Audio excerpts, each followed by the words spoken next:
Everybody, good morning. That's right. That's good. That's nice. My dad's a Lutheran minister, so I'm used to him being able to be like, good morning, everyone, and then everyone like responds.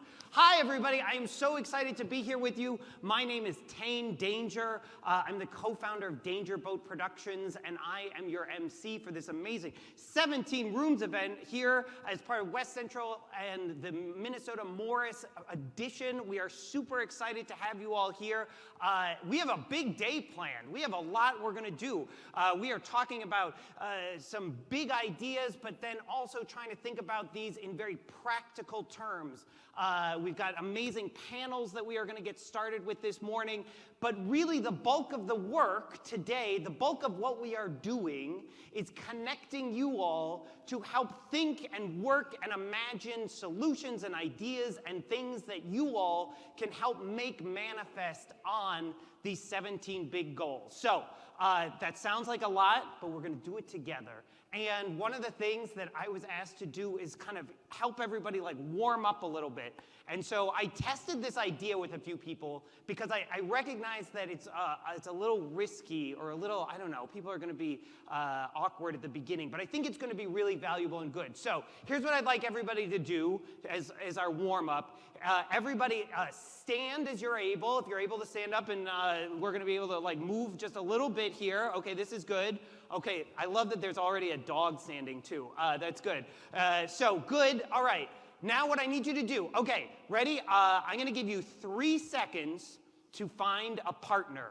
And then when you find your partner, depending on your comfort level, you can high five or you can wave at them. But ready? On your mark, get set, go. 3 seconds. 3, 2, 1. Pretty good. You're done. Okay, good. Make sure you know each other. Say hello. Introduce yourselves. Okay.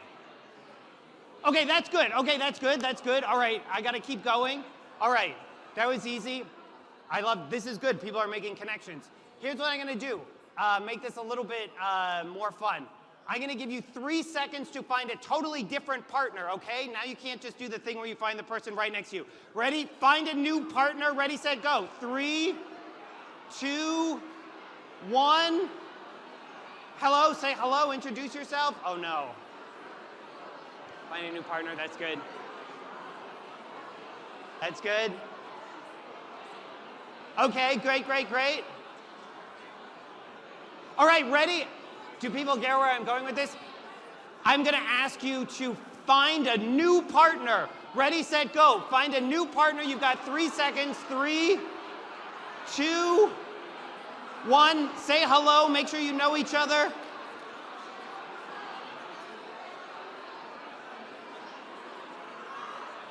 This is so good. Great job. Look at this. I love the camera. Okay, one more time. Find a new partner. Ready, set, go. 3. Find a new partner. 3, 2, 1. Amazing job. Yay. Give yourselves a round of applause. That's good. That's good. Oh my gosh, I'm going to totally lose the crowd. That's okay. This is what we're doing here today. This is great. Good job. Good job. All right, do me a favor. Give yourselves a round of applause. Thank you. Yes, yay. Keith, this room is clapping. That's a good job. All right, sit down. You can sit down where you are. You can go back to where you were if you need to, but like sit down, make a new friend. So, thank you all for indulging me. That'll be the hardest thing that you do all day, I promise. That'll be very... But I wanted to do this as an opening for a particular reason. Because I think that, as challenging or maybe awkward as that is as a way to start the day, I think it does 2 things for us, which are good ways for us to get into what we're doing today. So one, this little exercise, like we all got up and we met other people, right? Like you all got up and connected with somebody else, you said hello, which is like a huge part of what today is going to be about. You're going to be in rooms with, hopefully, people that you haven't worked with before, people you don't know, and so that connection piece is like a huge part of this, and us getting to this place where we can make this. And then, and later, and we'll talk more about the different beats of this, you'll both be in your rooms, but then there'll be these cross shares that happen afterwards, and so you'll really need to practice practice some of this, like, how do we get up and make these connections and say hello and, I don't know, get over some of our Minnesota, like, uncomfortability with meeting strangers. But two, the other reason that I do this exercise is because, I don't know, like I say like, go find a partner. And a lot of us do one of two things. Like the first time that I say go find a partner, we almost all did the thing where we're like, well, I'm already standing next to this guy. So I guess now we're just partners. That's easy, which is totally understandable and totally fine. And yet, like, it's more fun. We're challenging ourselves to, like, get out a little bit more, get a little bit farther. And that's a part of what today is about. Like, how do we go a little bit farther than just, like, what is immediately already right here? And so then I say, like, okay, go find another partner. You've got 3 seconds. Go find another partner. And now people's brains, we're like starting to panic. We're like, oh my God, like, how do I find the right partner for me? How do I find the perfect person for me to connect with that I have no idea why we're connecting, but I want to make sure it's right. And so we do like this weird human calculation that we do of like trying to size up like, okay, maybe this person, I don't know, they're wearing weird shoes, so maybe I'll go over here instead. Like, and all of that is normal and human. And yet like the instruction in front of us is like a very simple thing. It's just like, go find a partner. Like, go find somebody. And hopefully, you know, we did this several times. You get to this place where you're like, okay, I just got to find a partner. I just got to find, and actually, the instruction is very simple. Like, it's actually a very straightforward thing. I just have to find a partner and somebody new. And I think that this is a way for us to think about some of what we're doing today. We are talking about some big stuff. They're all up around me on this stage, like sustainable development goals for the planet, for the whole population of the earth. Like, that can sound huge and overwhelming. And yet, what we're trying to do are very tangible, practical things. We're trying to think about what are things that we will be able to do with the people that we are here with the tools and the resources that we have. And that actually is very manageable if we can keep that focus, if we can think about like what is the actual instruction and thing in front of us. And so while it can feel big and we can kind of add a lot of stuff in our own brains about like, how do I do the perfect thing? How do I do the big dramatic world-changing thing? Like, I understand all of that, and it's really valuable for us to take a step back and just think about what is my actual instruction for today, and how can I actually do that with these people who are around me? Getting to know each other is a very good place to start. And then holding on to what can I do? What is the one step that I can take to make this happen that fits within this goal? Will set us all up for having a really good day today and doing some really good work out of today over the next 12, 18, 24 months. So thank you all for indulging me. I hope you all made a friend. I am going to start this morning by introducing a friend of mine who I'm very honored to say is a friend of mine. He is the honorary chair of this 17 Rooms event. He previously served as Secretary of State for the state of Minnesota. He was also president of Global Minnesota, and he was a big part of working to bring the World's Fair to Minnesota. I am delighted and honored to welcome our first panelist to the stage. Please, a big round of applause, Mr. Mark Ritchie, everybody. Yeah, I don't know. Go nuts. I think it works. I don't know. You can do that. Yeah. This will work. Welcome, everybody. Welcome, and I hope you can feel how historic this gathering is. Folks from everywhere in the state, all kinds of walks of life, all committed to learning, being inspired, helping each other, caring, meeting new people, but also here because you want to make a difference. I know some of you from my life of Secretary of State and all that, but I'm guessing that all of you are here because you want to have an impact. And it's that impact that we're focusing on today, and you're going to have the opportunity to see how the 17 rooms and the things that we learn can help us in how we choose to spend our time. I want to highlight 3 things that you might keep in mind as you're going through the process today. I mean, one of them, Tane, just did a fabulous job of describing, yes, we're finding out about specifics on these 16 subjects and one approach, the 17th. You'll also be getting ideas for tactics and strategies and finding partners, so that's our core. But I want to ask you to be listening for and thinking about and considering two other things that are in the action area. One of them is that almost anything in life does somehow generate pushback. Have you noticed that? You know, you might want to get an electric bike, but your wife might think that that's cheating. That's my home situation. So I'm signing up for raffles for e-bikes to see what could she say. But you know what I mean. So there's some pushback on the SDGs. There's some pushback on climate standards. There's some pushback on what they call ESG, environmental, social, and governance. So be thinking about the way that you'll approach conversations if you feel or see or perceive pushback, because you will be ambassadors for this work today, but you'll also, you know what I mean, there's always somebody saying, wait a minute, what about this, what about that?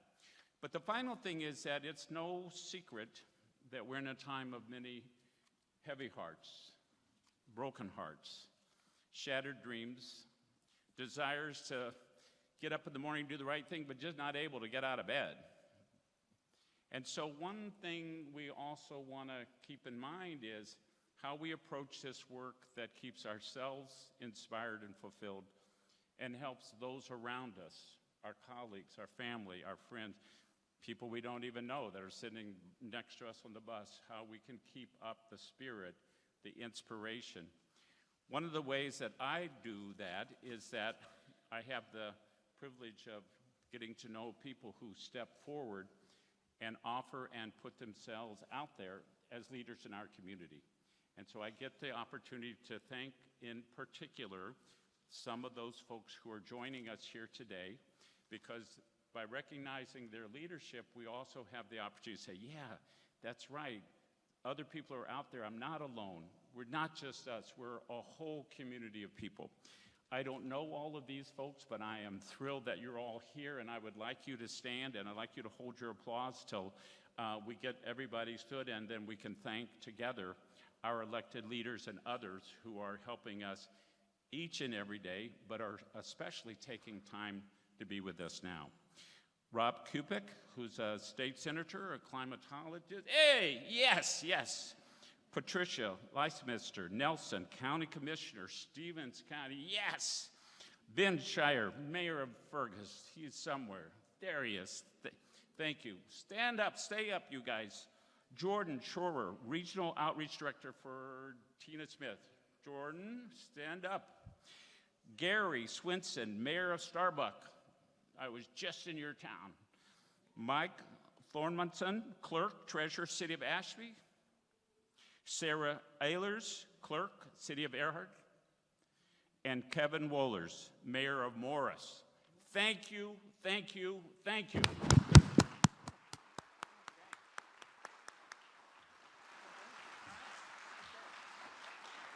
Want to take a seat there? And one other dignitary who's here, who's going to join us up on stage right now to help welcome us. We are all here.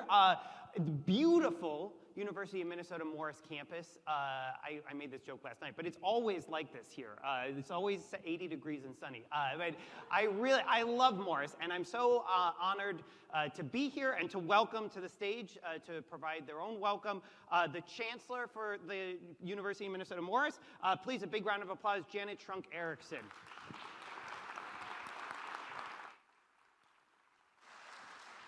Thank you all for being here, and I hope you can hear me. I just came back from what I'm calling a wedding spreader event, and I feel fine, but I'm not so sure about everybody else who was at the wedding, so I'll be cautious. I'm delighted to welcome you all to the University of Minnesota Morris, and our goal today requires us to link big ideas to our local spaces. So it seems especially appropriate to begin this morning with attention to the past, present, and future of the land on which this campus is located.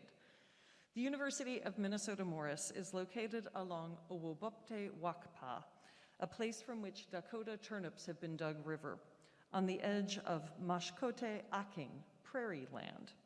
This land has been cared for and called home by the Dakota people and later the Ojibwa people and other native peoples from time immemorial.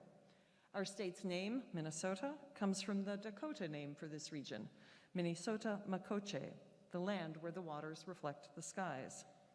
Acknowledging the land and our history in this place is an offering of solidarity with and respect for Native nations and peoples.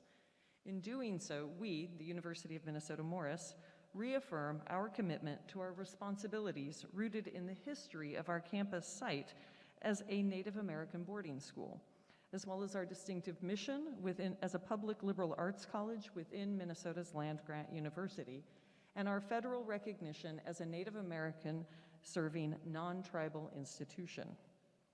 For those of you who do not know this already, the University of Minnesota-Morris is a residential public liberal arts college, the only one in the state of Minnesota. Our place near the edge of Minnesota's tall grass prairie biome matters, as does what we do with our distinctive identity as one of the top 10 public baccalaureate arts and sciences universities or campuses in the United States, and as a distinct educational experience within Minnesota's land-grant research university. We are intensely proud of our campus identity and mission, which guide us in providing the benefits that are offered by the state's abundant private liberal arts colleges. We serve a very different demographic than our private counterparts, making the same elite model of education, which began in the United States as a way to develop future leaders, available to a much broader range of students. 1/3 of Morris students identify as Native American or Indigenous, and we draw many students from lower income families. The Morris campus provides a rigorous undergraduate education that is both broad and deep.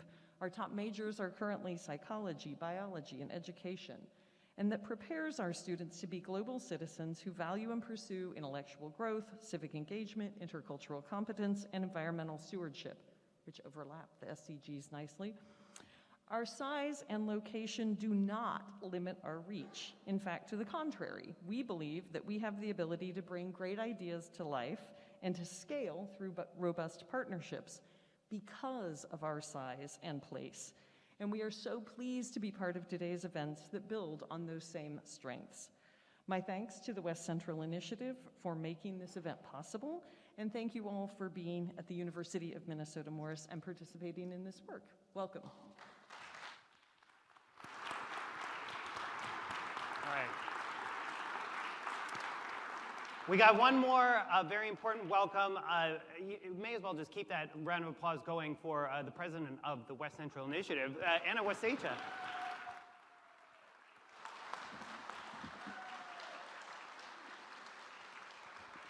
Thank you, everybody. It's lovely to look out on all these faces. I know many, many of you, and those of you I don't know, I cannot wait to meet.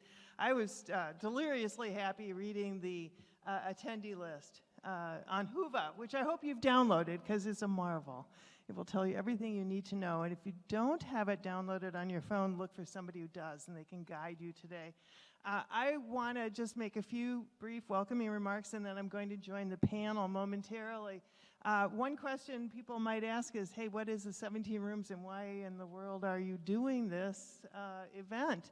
And you'll learn a lot about the 17 Sustainable Development Goals, and the idea is that there's a room for everyone in that movement, that climate action movement. Everyone belongs, nobody can be left behind. So you'll have lots of opportunities today to focus intensively in your room, the room you've chosen, and then to cross the hall and join another room if you wish, and then come back here to hear the readouts from all the different rooms. One of the pieces of working with the 17 rooms and working with all of you today is that you already have ideas for what to do. Mark said that, and he's absolutely right. We know you're already committed to this work. But what I'm hoping will happen today is that there will be sparks and then traction, so that we can get things going that will emanate from the incredible marketplace of ideas that's represented today by the people gathered here in this room. I want to thank our partners, and definitely the University of Minnesota-Morris, who's been a dream partner throughout many, many iterations of community projects that we've held here on the campus and up at West Rock. The university is a public institution that's the people's university. I have a really strong bias towards public education, having worked in it myself for a long time, and towards higher education, which is the marvelous place that we find ourselves on here today. So if anybody wants to talk to me later about why it's important to support public higher education, two, why the design of higher education is such as it is, you will see a lawn behind us. There's a reason for that lawn. Thomas Jefferson brought that concept of the lawn from France when he designed the University of Virginia. The idea is that you need to be in the natural world in order to really understand what you just heard in the classroom. So spend some time on the lawn today and think about that, because democracy, equality, the things that Thomas Jefferson brought to us, including the University of Virginia, which is one of the few things he wrote on his own tombstone, he was so proud of it, are the greatest contributions to American society that we have, and it's a gem. We have a jewel right here, and we're meeting here today. So thank you to the University of Minnesota Morris and to the people of Minnesota who've created an incredible system of public higher education and public education in general here to make sure that our democracy thrives as well as our economy. I also want to thank the City of Morris for its incredible effort in the Morris model, and I hope you'll take an opportunity today to go around town and see what it looks like to have a community that is thinking about how you use energy in every aspect of your life. It's amazing what they've been able to do, and you'll see it here. I also certainly want to thank my staff at West Central Initiative who've thrown themselves into the preparation for today like you would not believe. It was like a bee's hive of energy, and the result is phenomenal. And our board, who have been supportive of the work with the Sustainable Development Goals since 2018 when we brought them to our strategic plan. And then finally, there are photographers who are roaming the rooms. If you don't want your image projected later in a website or a short film or whatever, just go to the registration desk and mention that to somebody who's staffing it today, and we'll be sure that it doesn't appear. And with that, I'm going to turn it back to Tane. Thank you all for coming here today. Great. All right, you're going to have a seat there. I got one more. So I got one empty chair, and we're going to bring up one more person to do our opening panel, which is going to really help set the table of, what, as Anna was saying, like what are these 17 goals? What are we kind of doing here today? What's the idea, both on a national, state, and a local level? So one more person, please help me welcome to the stage. He's a senior fellow for the Center for Sustainable Development at the Brookings Institution, and he has a lot of background that he's going to be able to share with us about these goals and the 17 rooms. So please, a big round of applause. Tony Pippa, everybody. Yay, come on down.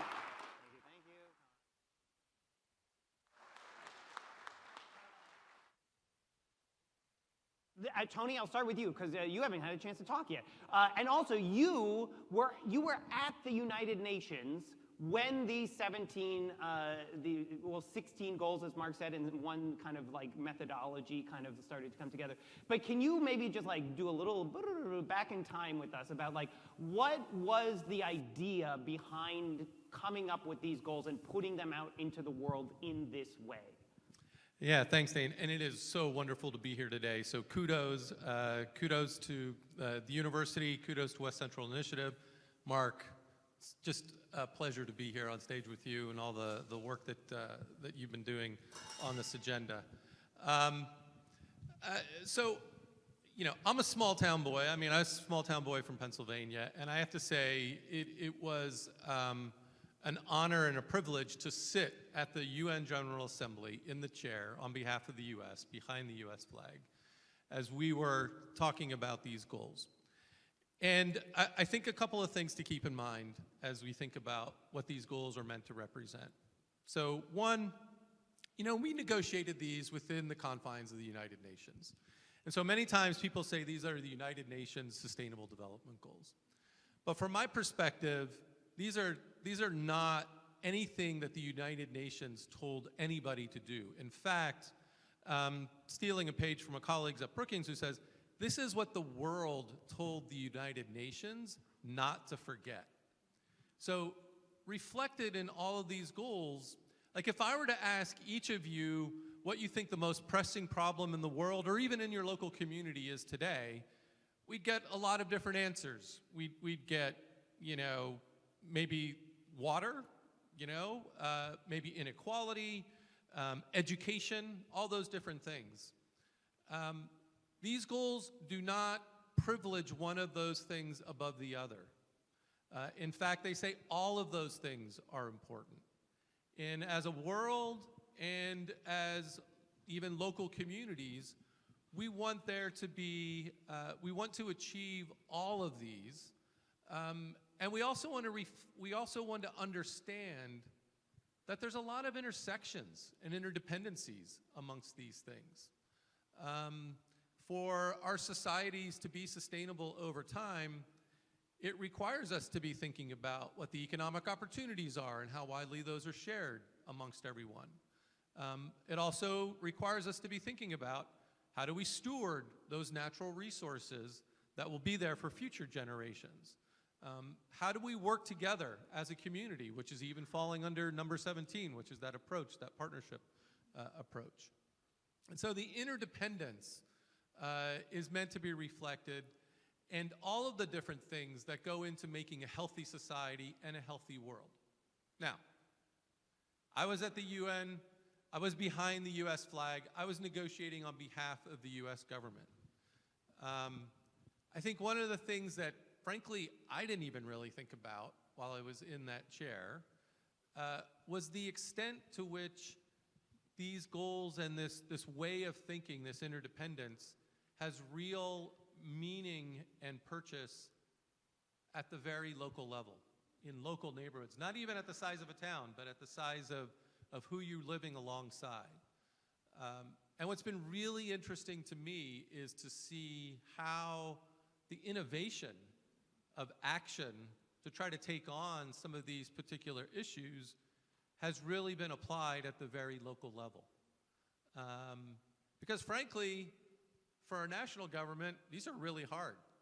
Like the way you set up a national government, these things aren't interdependent. They're like really siloed. They're siloed into different cabinet level agencies. They're siloed into different offices below that. It's a real challenge to even thinking about, like, how do we link up and we make sure that we're making progress on economic opportunity at the same time as we're stewarding our resources, at the same time as we're really widening that opportunity to people who might not have had access to it in the past. So it's been really interesting to see that it's been local people and local communities who have really been the leaders and innovators and being very pragmatic on taking steps to create contributions. But what these things also represent is a common language. Like, I can go to Japan, I can go to, I get to travel around the world for my job at the Brookings Institution, and immediately I can start up a conversation in another language with a person from a completely different culture and history, and we kind of know what we're talking about already. We kind of are being able to share, here's what our concerns are, here's what we're doing about it in our community, how are you guys trying to solve that particular problem? And that commonality, that common language, is one of the most powerful things, I think, about this particular framework.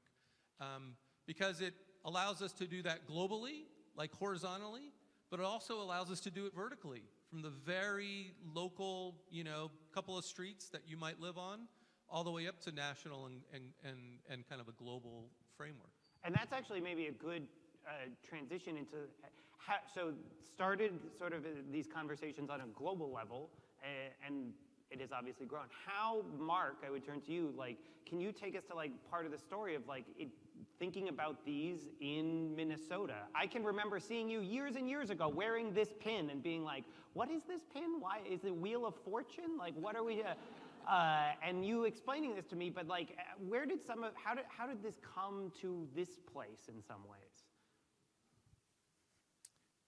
So you could take this question all the way back to a young man named Michael McCoy, or you could take this question all the way to Kofi Annan, both Minnesotans of a different kind. I'll just extract where I intersect with that. Some people asked me one day, hey, you're not running for office again, you want to help us bring a World's Fair to Minnesota? I said, well, sure. And then I began remembering how being at the 1964 World's Fair in New York was so important to sort of changing what a 95-pound wrestler from a small town in Iowa thought about the world. And I said, yes. And we said, well, we should focus it on health. Well, yeah, you know, Mayo and University of Minnesota and healthy living and lakes and parks and, you know, driving up here just remembering all the different things that are healthy about our state. And they said, oh, if you're talking about health, you should be looking at the Sustainable Development Goals. And I said, what? And I knew quite a bit about the UN system. My youngest brother had left Minnesota at 19 and went to the UN and basically dismantled the big old computers that some of you don't even remember, of course, and installed all those desktops, which of course now we've gotten rid of. So I hung out with people from the UN for a long time, but when somebody educated me that all of the nations had agreed to a list that they were absolutely focused on, and they pointed out to me that within health were all these different elements, they said, you need to do a World's Fair about the Sustainable Development Goals to get the United States moving on bringing these into our consciousness. Her name was Natalie Africa, and she worked for the Secretary General on maternal and child health. She had been a representative from her government in South Africa in the discussions about Expo. So she got me to stop long enough to study them enough to say, oh, here's a North Star. Here's something that we can all agree to move towards. And there were some that were especially interesting to me. And so back in Minnesota, all the folks that were thinking about the idea of bringing Expo, and 2031 seems like our target year, so get rested up out there, you know. But they were able to see that connecting our Expo idea, which is a kind of mass movement, it's a kind of an army that gets involved in expos, with the Sustainable Development Goals, which are an impact focus, that marriage of those two movements, so to speak, could be a powerful force inside our own country, inside our own community. And for some of us, like I work a lot on SDG 3.6, and it can give us a new way to place our work into a global context. And it's kind of grown up from there, with the university beginning to give it a big boost. Anna having taken it to the next level of her work, her community, her counties, her region, but also I pulled into a Caribou to get a coffee, and the woman behind the register, the barista, said, I know what that is. She said, I'm taking a sustainability class at Arizona State University online, and those are the Sustainable Development Goals. Can I have that? Wow.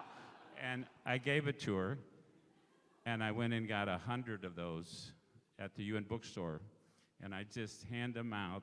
The minute somebody says, that's a beautiful pen, what is it? I give them the brief wrap, and then I give them a pin.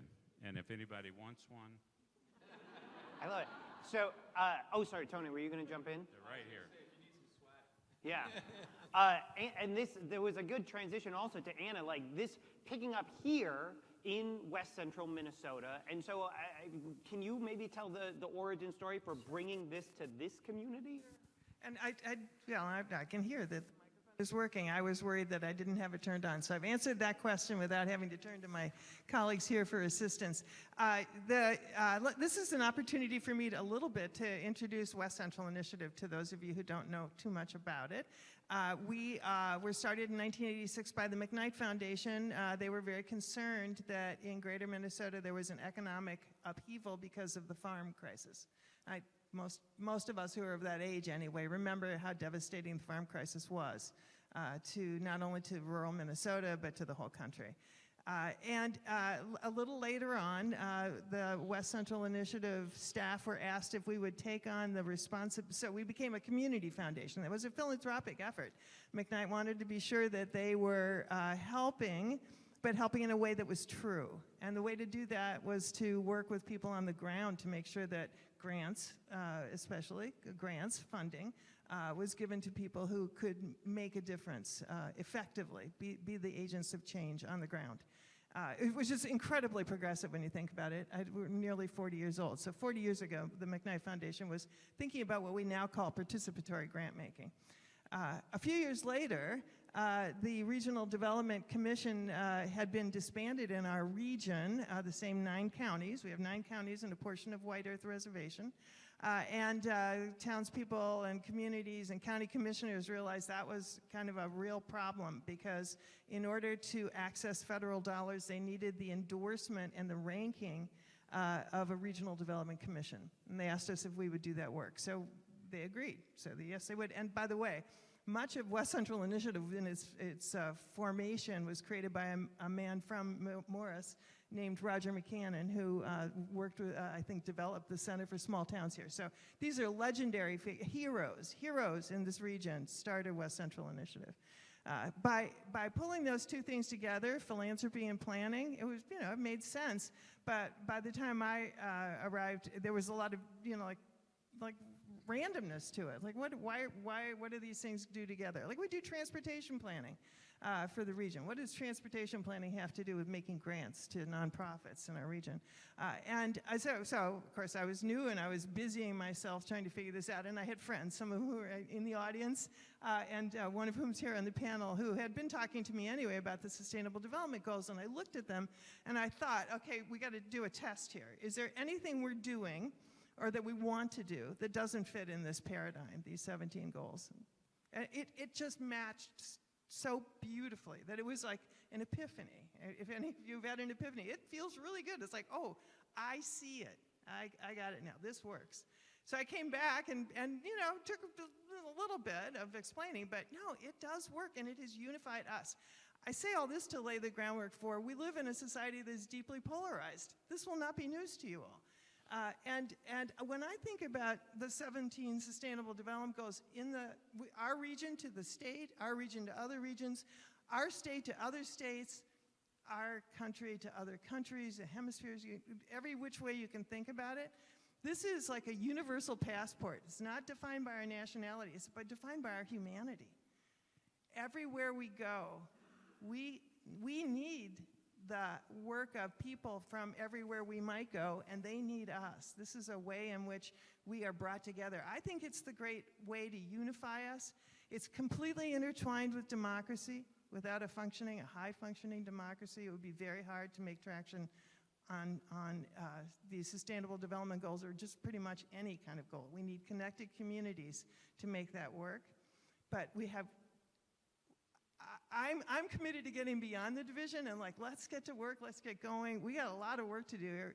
I don't want to be caught up in the division. I think we need to be caught up in what unifies us, and I hope you'll find that today as you get into your rooms and start talking with people you know or don't know about what brings us together. And I think that there's a piece maybe that's worth unpacking here, because that you noted the divisions, Mark noted in his opening remarks, these get pushback and whatnot. And I wonder if part of that comes from what you said, where people imagine this as oh, this is something the UN said. Who the heck is the UN to tell us here, how to think about this one way or the other? But you were starting to articulate that this is actually, we should kind of think about that in a flip version. This is how we kind of potentially do this work together, and this is maybe a way to think about it, but it's not a mandate. So I don't know, how do you think or talk about that? Yeah, so the way I experience this, and not only do I visit a lot of places locally that are thinking about all the different things that are contained in the Sustainable Development Goals, but a lot of rural places as well. I'm actually doing a lot of work on rural community economic development and how towns across the U.S. are finding ways to make progress on those particular things. And the way in which I experience local protagonists, local leaders, local residents in rural places across the U.S. who are really finding some success is that they really are focused, even in the midst of all the political polarization and the pushback that Mark was talking about and I was referring to. They're focused on like, okay, here are the 2 or 3 things we need to solve locally. Like this is what we need to take care of. Like our water system just needs an upgrade. We need to make sure strategically it's getting to these places. We might need support for local businesses, or we might need, work on education. Any of those things, anything that you're thinking about, like that's happening in your local community, is stay focused on it locally, but looking at it holistically as well. So it's local and holistic at the same time.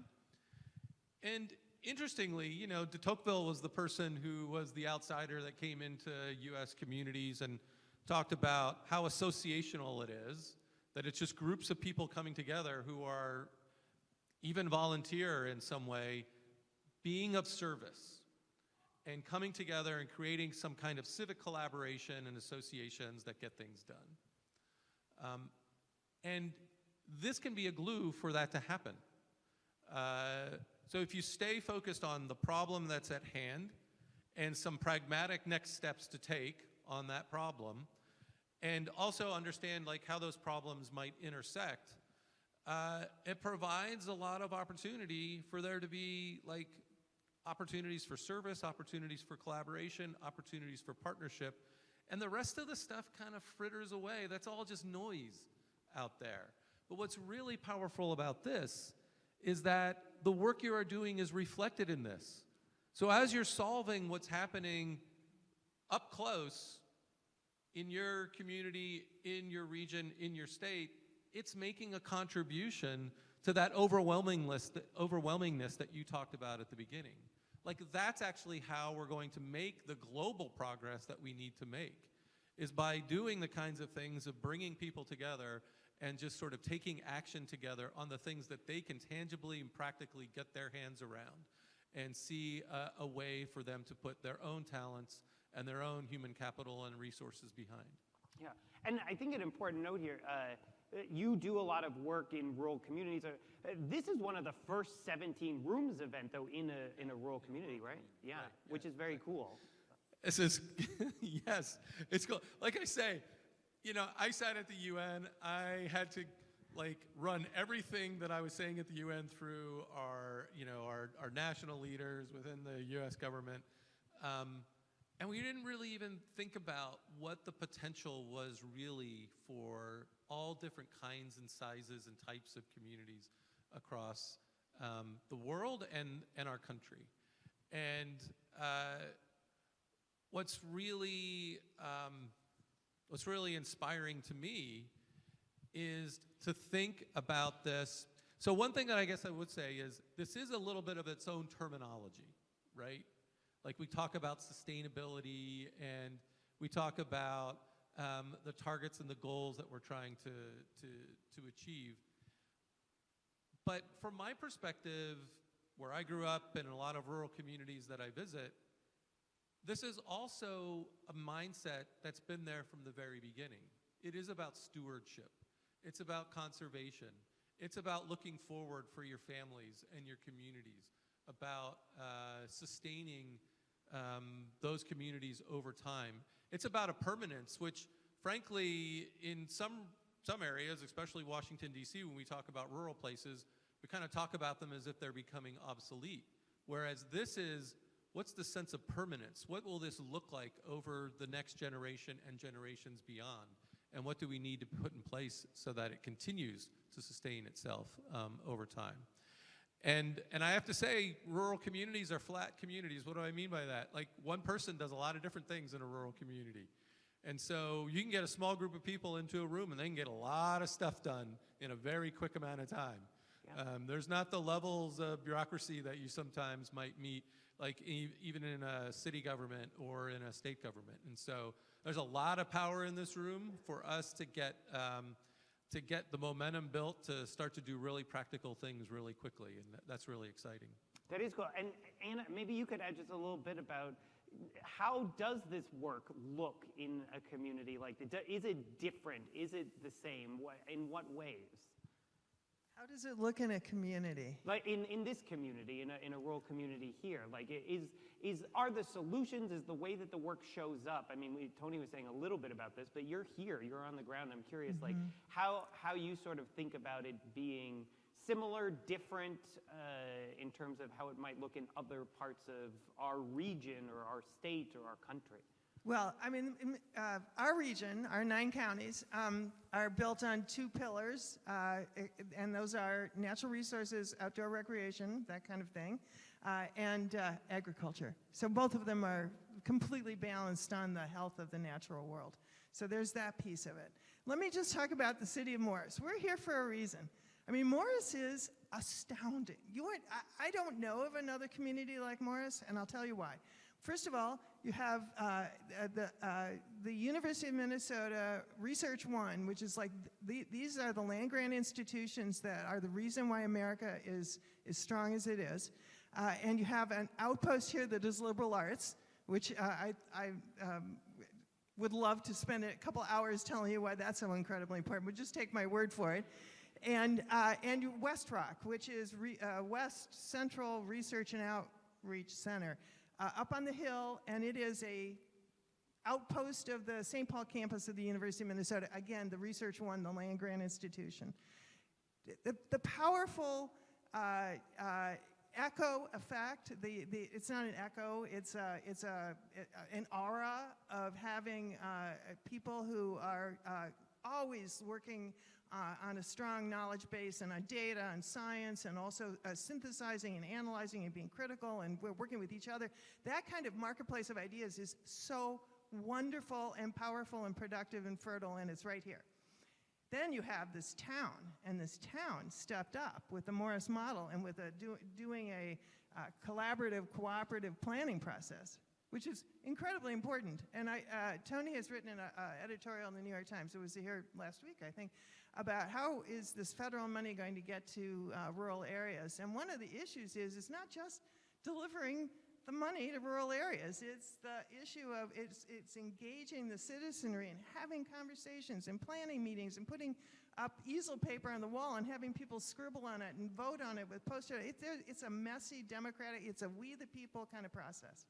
And the Morris model represents that. And that can be done anywhere, but wow, has it been done here? And you will see the impact. I grew up in Missouri and St. Louis, the show me state. So show me where this is going on. Oh, wow. Take a look at the roof of the local liquor store. Take a look at the city hall and the county offices. Take a look at the signage that tells you some of the stuff, because some of it's invisible. But you can learn about it by reading the signs. And then, of course, this campus, which is off, it's completely zero carbon, right? This is... Electricity. And electricity, with electricity, right. So this campus made a commitment. I myself have been involved in making commitments in other campuses, and I go, okay, that's really aspirational, as are the 17 Sustainable Development Goals. But wow, because it's aspirational, there's no reason to say, well, then we can't possibly do it. And the University of Minnesota Morris has done it, and in a way that is just so admirable. So we are all honored to be here in this place, not only because of the land acknowledgement and the sentiments that Janet Erickson was expressing earlier, really, really important, but also following and being true to that tradition by caring for the earth and making sure that future generations will have the same kinds of resources that we've had to make their lives worth living.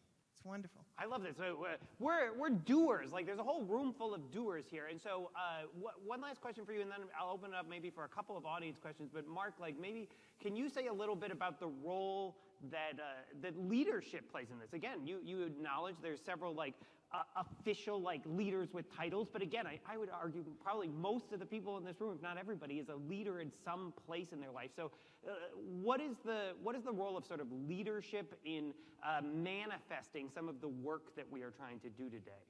Well, I'm looking to see if Jay Dixit's in the room. There are some... Where's Waldo? So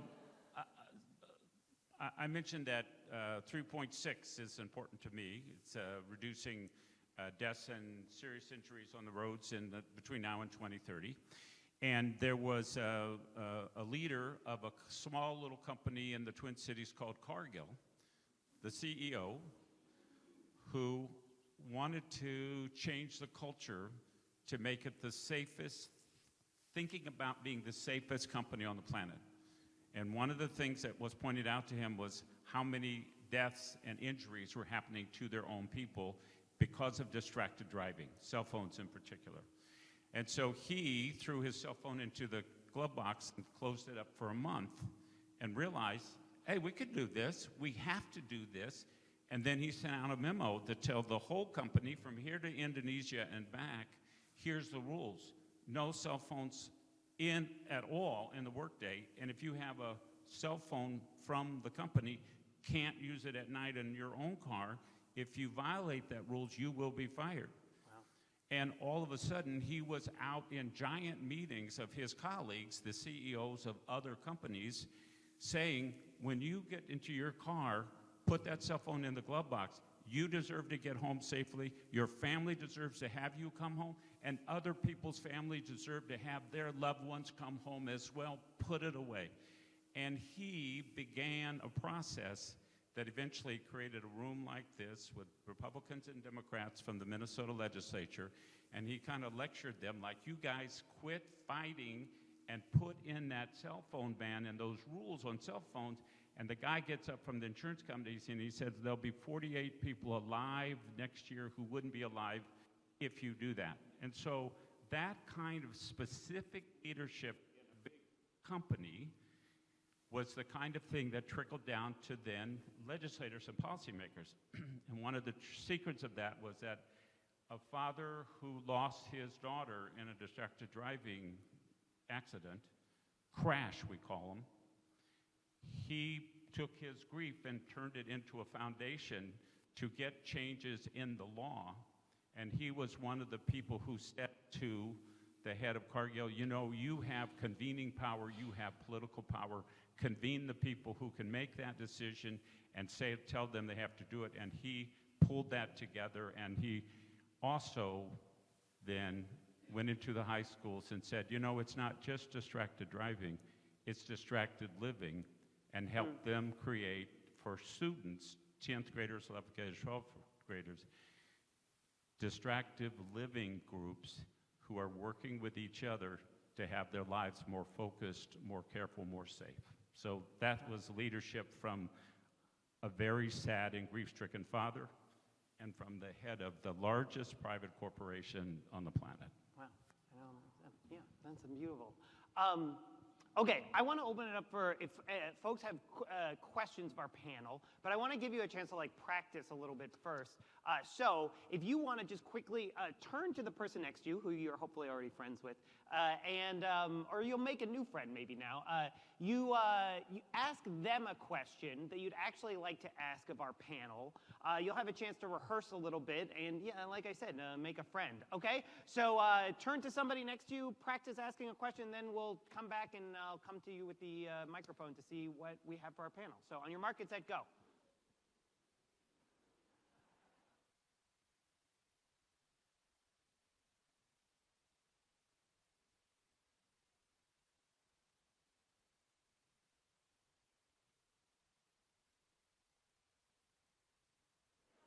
What?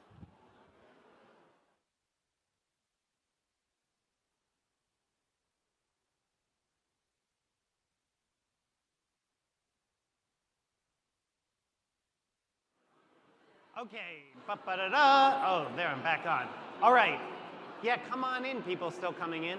All right, if you have a question that you'd like to ask of Anna, Mark, Tony, wow, that's very enthusiastic. But you're pointing at somebody else. Do you want to ask a question? Do you want to ask, do you want to ask your question? Yeah? Do you want? Okay, I got my first question up here. Do you mind just saying who you are and Hello. Hi. Hi. I'm Marcia Erickson. I'm actually staff at West Central Initiative. Oh, well, it's a plant. Anyway, but we're happy you're here. How do you find your own personal starting point? The SDGs, the 17, are a little bit overwhelming. How do you find your own personal starting point? Yeah, that's a great question.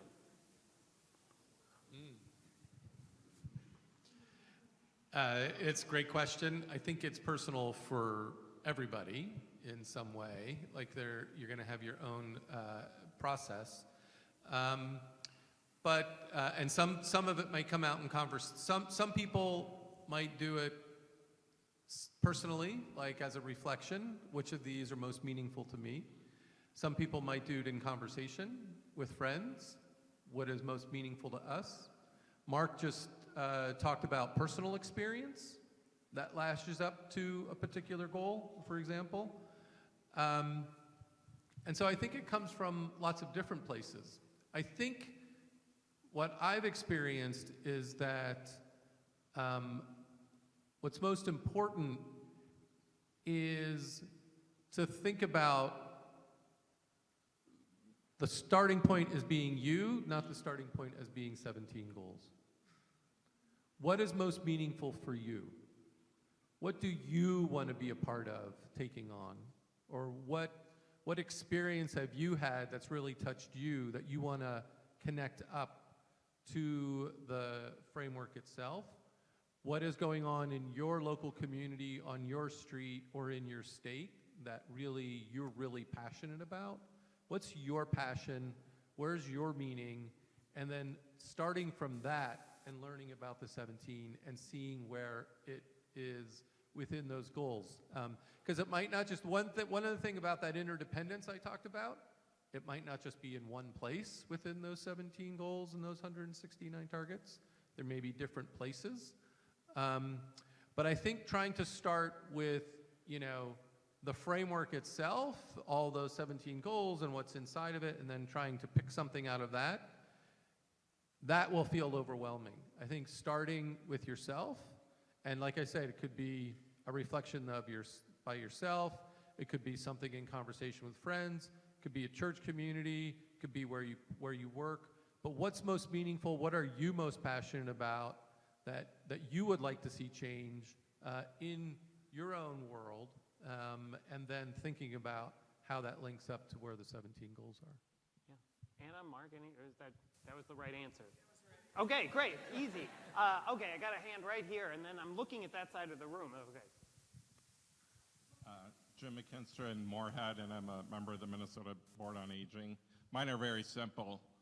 When were these actually adopted? I've never heard anybody, was it like at the beginning of the 2000s? Was it like at the beginning of the 2010s? Right. So these were the actual consensus was agreed in 2015, so at the UN General Assembly in September of 2015, and then that resolution was adopted to then start working on it 2016, so in January 2016, they quote-unquote got underway to be achieved by 2030. And then, because I've heard interchangeably, sustainable development goals and strategic development goals, is that kind of referred to either one? These are the sustainable development goals. So when we say SDGs, we're talking about the sustainable development goals.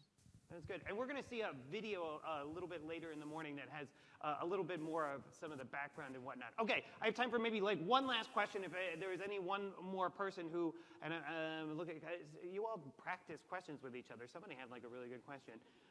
Okay, well, I'll ask one last question then, which is just, again, we're setting the table. We have this, and we're going to do one more very cool panel I'm excited for in just a moment. But while we still have the three of you up on stage, is there any like last piece of advice you would give people about like today and then how to like move out through today, right? Like what is the right mindset or a pro tip or something that you would just encourage people to hold as particularly we go into this afternoon where we're going to be talking and meeting and really diving into this together? Words of advice before we break this part of the program. Well, my words of advice are what I said when I offered my welcoming this morning, which is look for spark, you will feel it, and then let's get some traction. We will know it.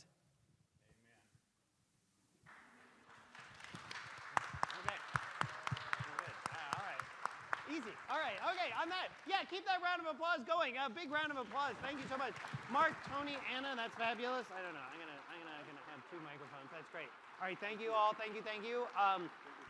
Thank you. Okay, I'm very excited. We have another panel that we're going to bring up on stage, which is we're really trying to.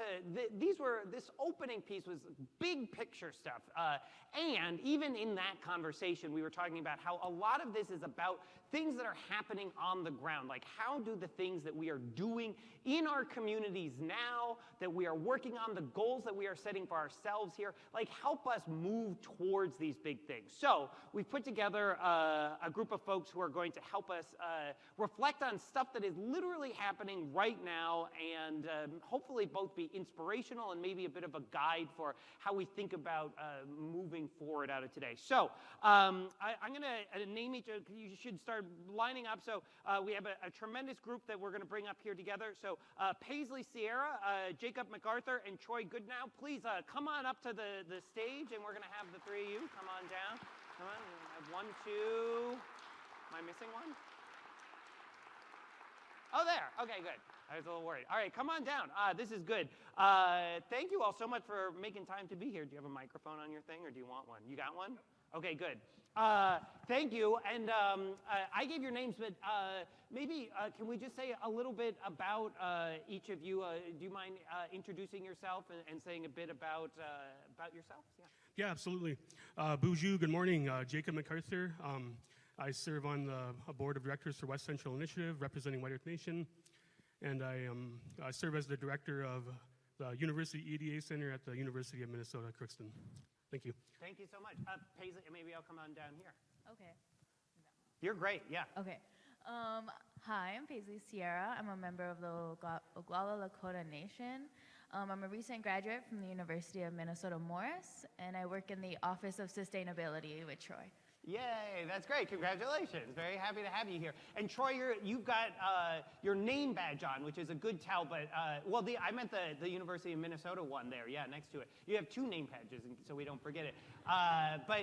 Again, do you mind introducing yourself a bit here? Absolutely. Good morning, friends. My name is Troy Goodnow, and I serve as Sustainability Director here at the University of Minnesota Morris. Fabulous. So again, as I sort of teed up, you all are doing work right now that we wanted to highlight. Again, partially inspirationally, partially informationally. And maybe I'll start with you, Paisley. You are working on a project right now, a signage project. Can you just maybe give us the outlines of what that project is and where it came from? Yeah, so for the past year or so, I've been working on a project through the Office of Sustainability. It's an indigenous language signage poster project, so it's the Lakota, Dakota, and Ojibwe words for the months, and with artwork that represents that to kind of, my goal and purpose of it was to bring one indigenous representation more to campus. It's all around in this building specifically, you see a lot of indigenous language.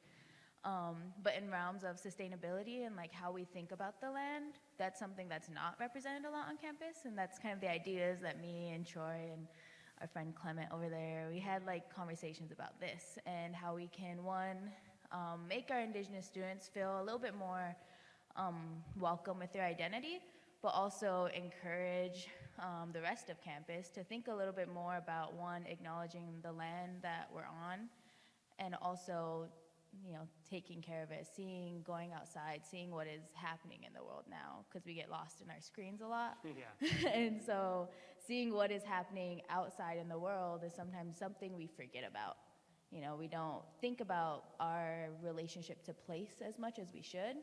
And so that is something that this project kind of centers around. It's a reflection piece almost for students and for even faculty members to see. I want to unpack more about the connection between the language and the place, but just visit, where are these signs? What can you kind of describe, where would we see them? How are they showing up? Where is this manifested?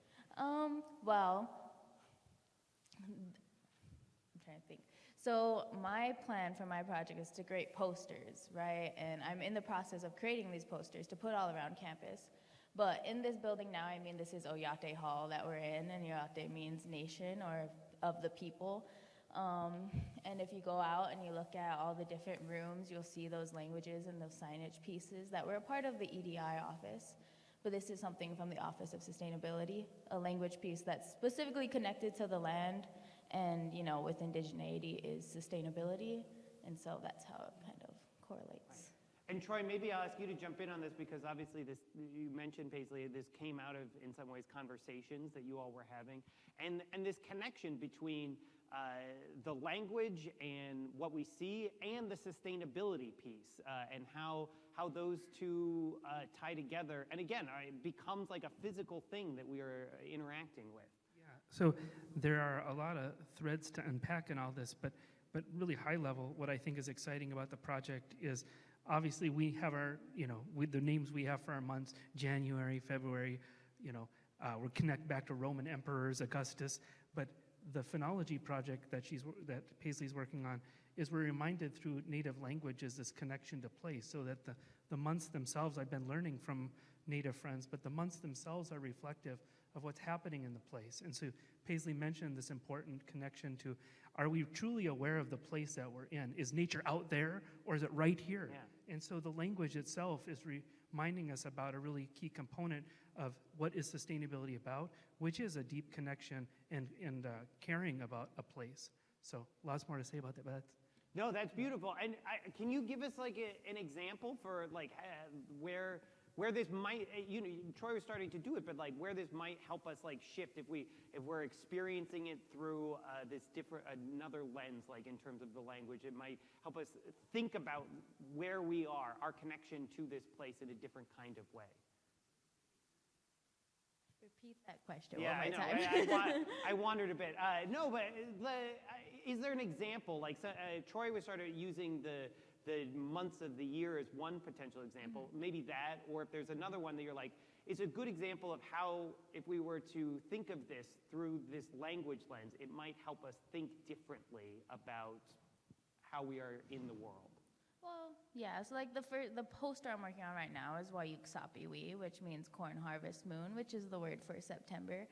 And I think as we think about it when it comes to like climate change, sustainability, and everything, our words for the months, they're supposed to represent what we are doing at that time, what is happening at that time. Corn harvest moon, that's when you harvest your corn, but then there's also things like strawberry ripening moon. There's the grass turns green moon. Like there's these different types of months that represent what's happening on the land, and it connects us to that relationship. It's also talking about, the people, what we are doing. So May is harvest moon, or not harvest moon, planting moon. So we're planting in May. We're planting everything we're going to be harvesting in September or August. So, yeah. That's beautiful. I love, and just even like that reframing around like these aren't sort of Roman emperors. These are like actually things that we're experiencing in the physical world through this language. I'm going to come back, but I want to bring Troy into the conversation too, Jacob into the conversation too. Jacob, you're doing projects around the White Earth Nation, and can you talk a little bit about some of the work that you're doing?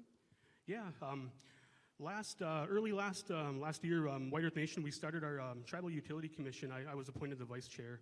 And what it is, it's a regulatory body that kind of oversees any energy development taking place on White Earth Nation.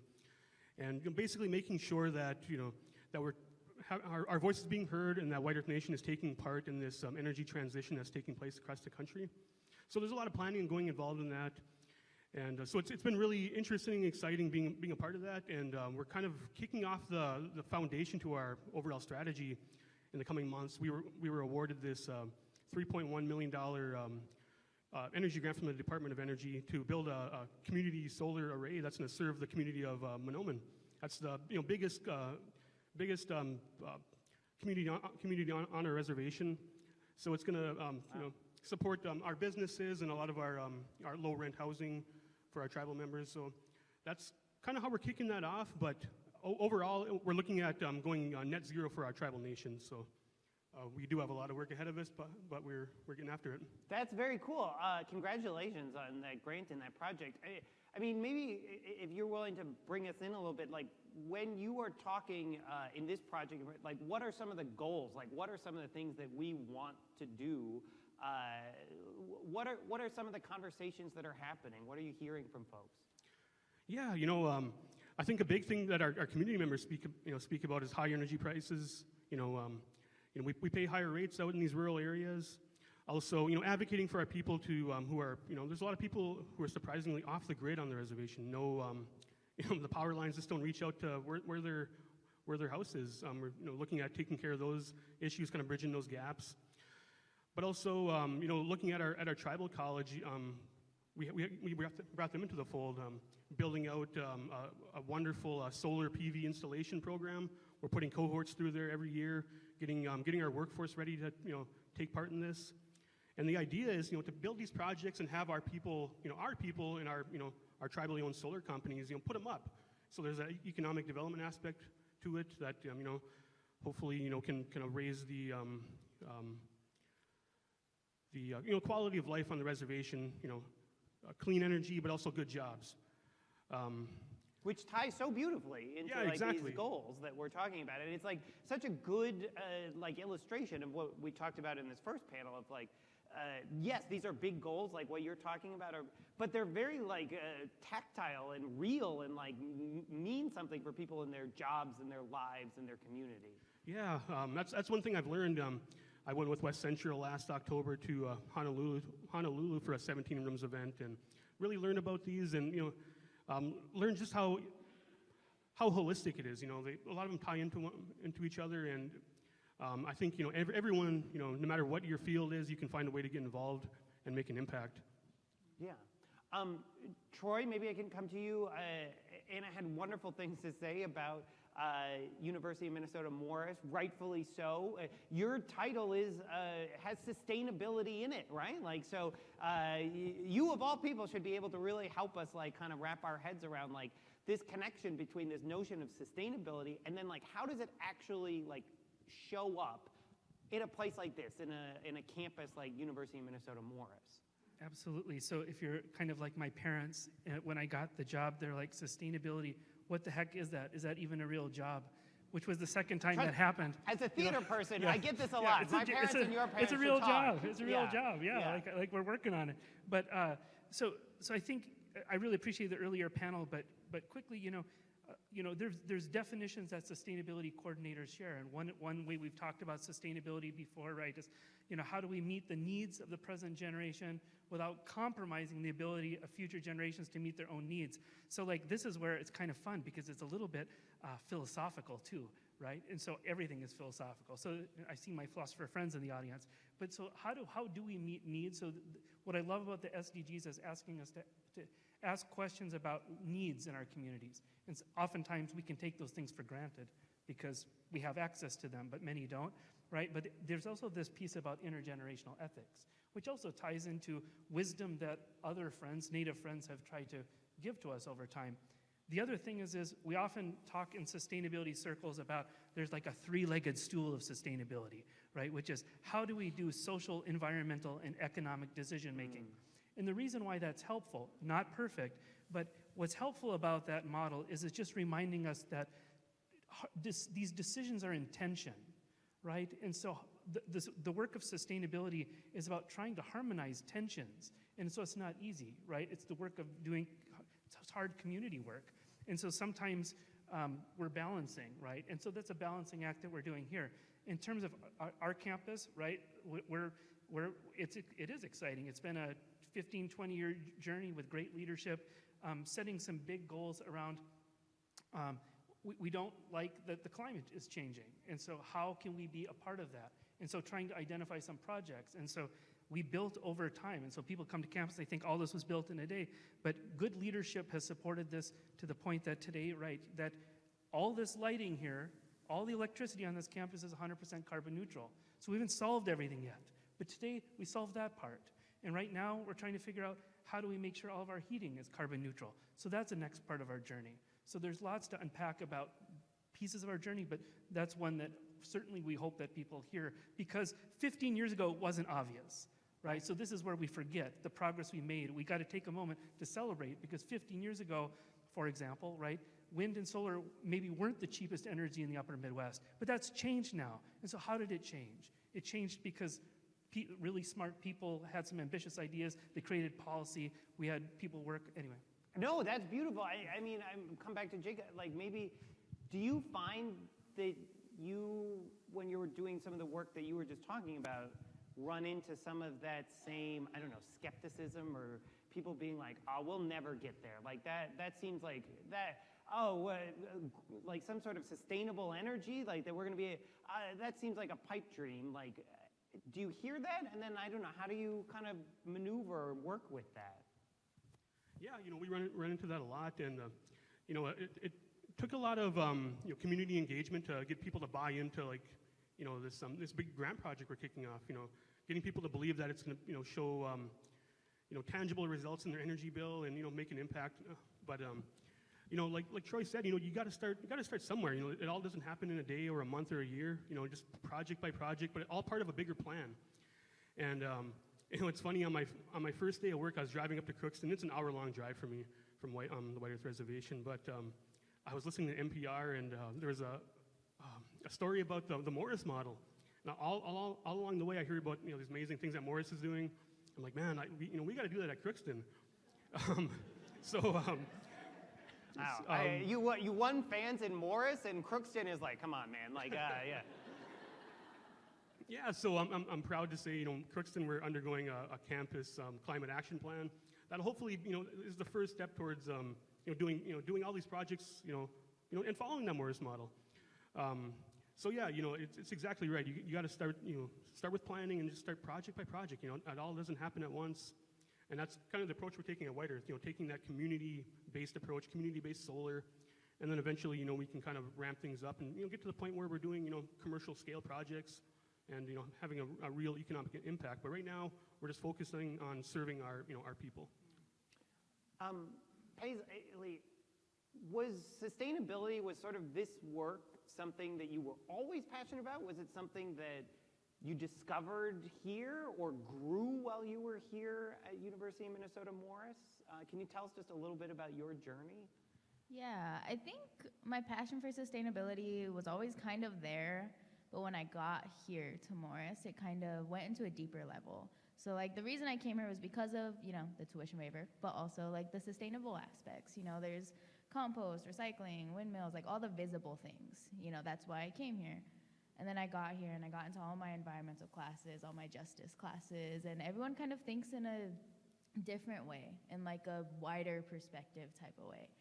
And working with Troy specifically, he had me thinking about sustainability not in just, the physical aspects of it in composting, recycling, but also in your relationship building, how we talk with our community, how we treat each other, and how we can kind of help each other come up with different ideas.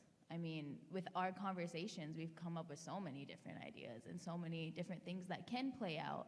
Again, maybe not in the next year, but in the next 5 years. There's things that we have written down that will hopefully be helpful for other students that come after me, that want to be interested in these levels of sustainability and even indigeneity. And I think that's probably one aspect of why I am so passionate in sustainability, is also, where I come from and my identity. Where I was raised, my mom, we're always outside, we're always with the land, and we always talked about, our relationship to the land. And, the phrase, midakiye oyasi, which is, we're all related. And so, growing up with that kind of mindset, when I got here, I was like, sustainability is just like that. That's just what it is. It's just, my culture, but different, and I want to encourage more of that indigeneity in sustainability, because they go hand in hand. And I think that's a demographic that is kind of lacking in, sustainable jobs. And there's, Jacob, me, there's so many other indigenous peoples who have different perspectives on the land. And they have had a relationship with the land since before anyone else was here. And I think that's something that should be taken into account. That's beautiful. And a different version of what I asked Jacob around, as you've developed this passion and you've become both a spokesperson and advocate in certain ways for doing more of this kind of work, this sustainability, amongst students, amongst other people, what do you hear? Are people skeptical? Are they optimistic? Are they like, I don't have time for this? Are they like, yeah, sign me up? I imagine it's some of all of that, but what has been your sort of experience being somebody working on this as a student and as somebody here? I want to say it's a little bit of all of that, but definitely a little bit more of, we want to learn more about this. Like, this is a really cool project you're working on, and like, they have their own ideas. And for me, being Indigenous, I kind of feel like, I am a role model. Just as I look up to all the people that are older than me, I'm a role model for other Indigenous students on this campus to show them that, you have big ideas, your ideas are important, and I can connect you to whoever you need to connect to get these ideas out there, even if they're not similar to mine, even if they kind of mix with mine. I still want to encourage that from other people and other students, and And you're working on, explicitly, this is both, you're doing this informally, but also in an organized way, the intercultural sustainability leaders, and that's an intergenerational project. Can you say a little bit about that work? Oh yeah, the Intercultural Sustainable Leaders Program, or ISLE, because the rest of it's a mouthful. But ISLE is a program that I've been working with Troy and Clement on. I've been the student coordinator with, and we typically will meet with multicultural people with different perspectives. A lot of, the last year we focused on Indigenous food sovereignty and kind of what that means. And so we talk to people who have experience in that, or at least have some knowledge or background in, sustainability with food. And in that, we also developed the Food Justice Initiative, that's what it's called, yeah, Food Justice Initiative, which helped get elk meat on campus for our students. And so that's kind of a lot of the jobs I've helped on in the last year or so with ISLE. But my favorite part of it is meeting other people with students around me, students that are interested in similar things as me. And we get to just talk to Indigenous peoples mostly, from different tribes, different nations, and just pick their brain on why they're doing what they're doing. What was the journey that led them to where they are? What obstacles do you face as an Indigenous person in a Western society? And also, what advice can you give to us? Because they are in the shoes that we want to be in. And I think I really liked those conversations that we had. Troy, can I ask you to jump in on this? That this work that is beautiful and is actually helping create programs, as we just heard, that show up here on more. So, can you say a little bit about some of where this came from and how, from your vantage point, it's been working and how it might be a model? You bet. I mean, I think, so one of the goals of the program, right, was to, and I think it's a goal of our larger campus, two things we're proud of on our campus. Certainly, we're proud of our sustainability work, but we're also very proud of our JEDI work, right, our justice, equity, diversity, inclusion work.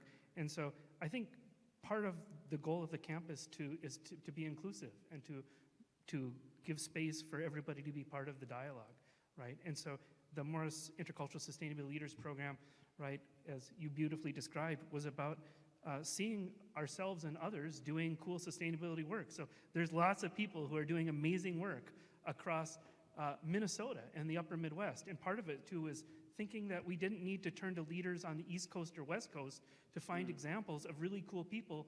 And, I had a mentor who used to say there's never any prophets in your backyard. And I didn't understand at first. Then I got what he was saying, which is about, sometimes we always think we've got to go look elsewhere to find the person who's doing something cool, where literally I'm looking at, this is so fun, sitting up here. I can see all these amazing people I know in our region who are doing amazing things. I also just want to make just one other quick comment about the sustainability thing, which was, and you kind of hit a little bit on these themes, is if you are, and again, I see interns like Griffin, who's not an intern now, and Sydney Bauer, and amazing leaders in our community who are now alums doing amazing work in the region. But we talk a lot about sustainability is about relationships. And that's a framing device to think about. It truly is about relationships. Making change truly is about friendship. And then the second part is about relational thinking, which the SDGs basically are just a way of talking about systems thinking, which when you say systems thinking, people are like, I don't know what you're talking about. But you can't you can't have zero poverty if you don't have like quality education for women. You can't have quality education for women if you don't have clean water, and so on and so forth, right? So it's a reminder to us that this is really a systems-based approach, right? We have to work on all the things. Every person doesn't have to work on all the things, but we can see ourselves as part of a greater narrative of helping to create more flourishing societies, right? That's what we're about, right? And then the last thing is I think we talk about, because we do student development work at Morris, this is a big part of, we are trying to create leaders, and I think Morris is a springboard for that, is relational leadership. And so all of us have a chance to think about what kind of leaders are we? How do we behave? How do we interact with other people? What is, it's kind of canned in some way, like what's your your leadership style? But there is something really too, being really introspective, humble about how do we actually engage with others, which is an ongoing thing we're learning. But we got to learn it to do the changes that we see here. So. There was so much in what the two of you were just talking about that I do think build on what we heard in the last panel, help us think about what we're doing today. It is very relational. Like, we can't do this without building relationships. It's why this whole 17 rooms thing exists, right? Like, there's another way we could do this thing where we're like, all right, everybody go quietly into a room by yourself and write down your personal goals, but we don't do it that way. We do it in a way where we're coming together, we're talking with people about how do we do this together. And so that's really beautiful. And then you both made really strong points about how much the language matters, right? Like, the work that you're doing with the signage project is like a powerful illustration of how changing that can change how we think about literally the days of the year, where we are on this planet. And in a similar way, these goals, as Tony was saying this morning, again, they aren't dictates or mandates. They're hopefully like a shared language about like, what are we trying to do here? Like, what are we trying to go? I have to ask you about one other project that you're working on the Crookston campus, and this is with the Vidin Center? Vidin Center. Thank you very much. Can you just tell us what that work is about? Yeah, it's the Vidin Center for Rural Development. Basically, a lot about my position in that role is connecting with rural communities in Northwest Minnesota, and kind of strategizing. And a lot of it has to do with these 17 goals. Transportation projects, food-related projects, especially with our tribal partners, Red Lake and White Earth. One thing we're doing with White Earth is back home, we're in a food desert. It's hard to find food. We got one supermarket. It's really overpriced. I mean, I'm a business major. I understand economies of scale and supply chains. I understand why prices are the way they are, but at the same time, I understand why people go to Dollar General. Save a few bucks, but you're eating pretty poorly. So one thing we're really working with them is helping my tribe develop our indigenous food systems. One really cool thing we're working on, or we kicked off last year, in my previous position with the tribe as our economic development director, I worked on this great project with our ag manager and our natural resources department on a buffalo herd grant. And we received the grant, and last November we actually received our first 4 female calves. Wow. Were delivered from another tribe, I think out in the Midwest, maybe Nebraska, I can't recall, but it was a really special experience seeing them be delivered. We're going to raise them up and eventually introduce them, some male stock in there, and then build up the. And then we know how it goes. Yes. Yes. I don't want to get into all that, but I think you can figure it out. But yeah, it's a start, and I think there's a room for partnership with our tribal college, which is just down the road. For internships, get them involved with working with the animals, the cultural aspect, and hopefully get more people interested in agriculture related careers, so they can become leaders in that field, and help us achieve indigenous food sovereignty on White Earth Nation. I love that. That's beautiful. So thank you to the three of you.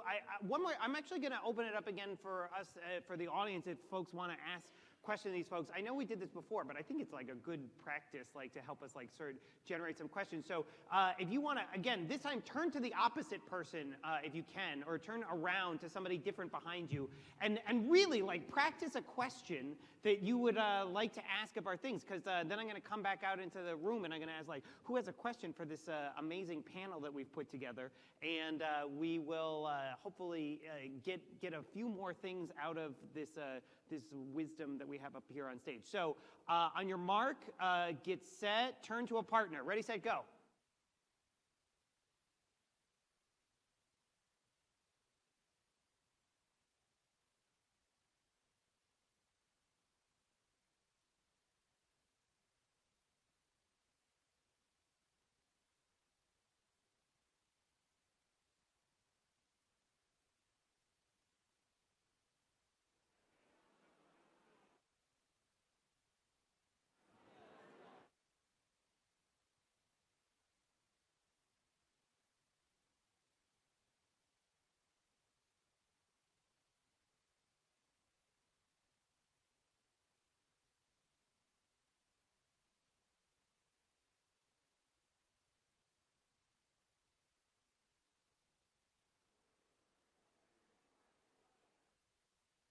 Okay, great job. Oh, I died.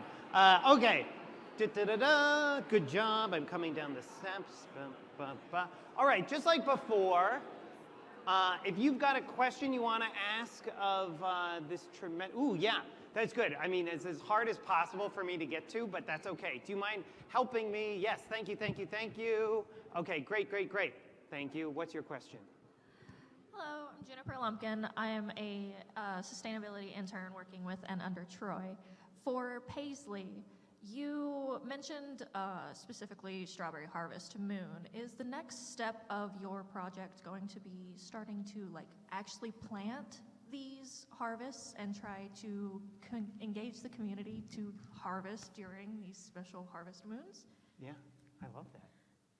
That is a great idea that I didn't think about. But so I also work in the NASA garden, right? It's the Native American garden on campus. And so right now we're planting the three sisters, right? Corn, bean, and squash. So that's kind of what we're focusing on right now. However, strawberries would be perfect to get into at some point. But I really like that idea, you know, and there's also, like in Dakota and Lakota, it's different. So in Dakota, it's strawberry ripening moon, but in Lakota, it's turnip picking moon, because there's wild turnips everywhere. And so like me, because I'm more Lakota than I am Dakota, we would always go turnip picking like every June, because that's what June is. And that's beautiful. Did that get your question? Yeah, thank you. What a great idea. Look, we're already generating new ideas. I love it. Very good. All right, hello. Yes, we met before. Hi, here's a question. Yeah. Wolpe Datanka McGwitch. Thank you. And question for you both. I love the idea of food sustainability, working with a number of Dakota Makoche Ikik Chupi. I don't know if you're familiar with that group or not, but they're looking to create sustainable lifeways, return of those. And question is, how could we, Wachichu, partner with you? What could we do to help in that process to bring some of these ideas to fruition? Either one of you. Yeah, that's great. Well, I think, one thing we're really looking at is, outside partners. Obviously we don't have that internal knowledge of, for our buffalo herd of, raising buffalo cattle. So, we're really looking for, I suppose, technical assistance, people who can help us build it out, people who've done it before, especially other tribes who have done so, but also, non-native organizations. We're looking for partners, people who can lend a hand and help us grow this program out. So, yeah, we're totally open to outside partnerships.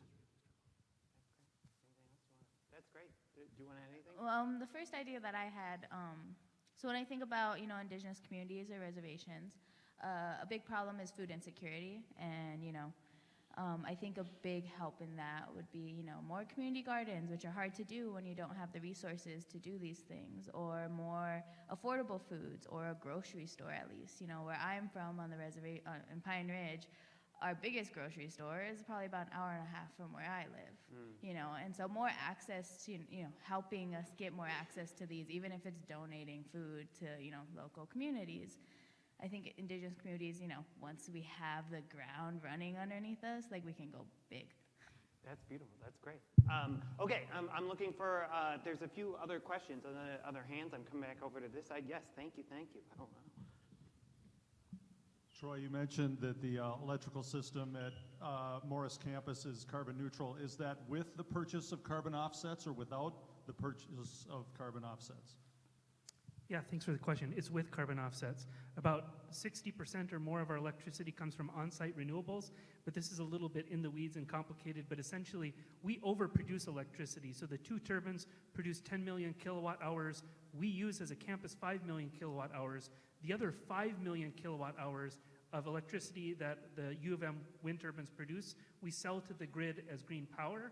So essentially what we're doing is we're buying back the renewable energy attributes of the power we made. So it's pretty unique in the United States, the way we're doing that.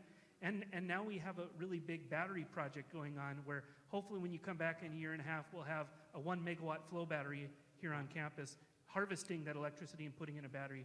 I also wanted to say quick that Teresa Peterson, the amazing Teresa Peterson, Dakota elder in our region, has a new book out about food. So any of you who are looking for a book about food, she's kind of the bean queen. Everybody, and you know knows Teresa. She's on top of growing the best beans, a diversity of beans. Thank you for the question. That was great. Somehow we got from electricity and batteries to Bean Queen. That was good. That was good. I love that. Okay, I'm looking for, because any final questions for our panel up here? Well, oh, yes. Hi. Fabulous. Good. Question in how do you use youth voice in your sustainability planning? Yeah, beautiful. How do you bring the youth voice? I mean, I might start, Troy, but then, yeah, Paisley, I would love to hear from all of you on this. Yeah, I mean, I think the quick answer from my side is this is who we serve. So, I mean, this is the intergenerational piece. The intergenerational piece of getting wise is I see young friends here across age groups. We like to mix it up. We don't agree on everything. We're trying to stay in relationship with each other. And so it's fundamental to the process of it's just obviously true. It's integral to the process of learning. I would also say I'm learning from some of my friends who have a different upbringing and cultural history where at least in the tradition I have been raised in, maybe that respect for elders isn't as quite or deep as robust as I think some of my native friends have. So, but I think as a learning institution, this is what we're all about here as a campus. I mean, I'm technically a youth voice, but also, I do this thing with my friends that are younger than me, the sophomores, freshmen, but also I do it with my nieces and my nephews, my family members, that are younger than me. It's something that I didn't get a lot of, intergenerational trauma kind of affects, growing up and everything. And so I struggled with my identity for a long time. And I struggled representing that because, what comes with trauma comes that kind of fear.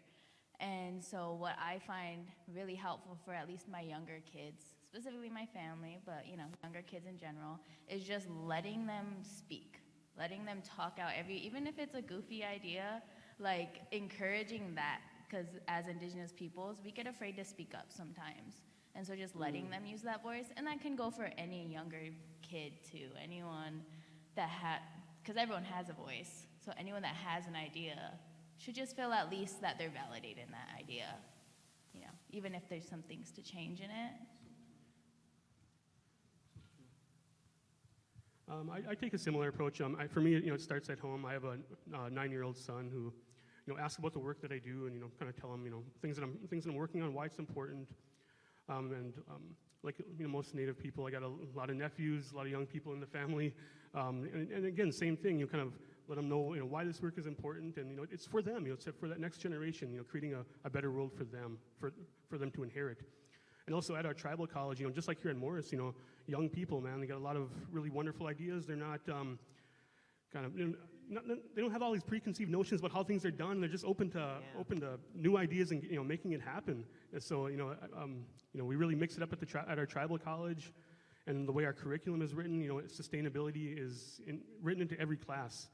So that's kind of where we're at. That is fabulous, and I think that it's a good segue into the last question, which I wanted to ask you all, which is similar to what I asked the last panel. But in just a few minutes, we're going to go into a session. People are going to go into all these different rooms. They're going to be with people that some of them they know, some of them they don't know. They're talking about big things. They're talking about things on the ground. Do you have advice in how to go into that process, how to engage with other people, how to listen? Just any words that you would offer folks to hold as we go through this afternoon. I can go first.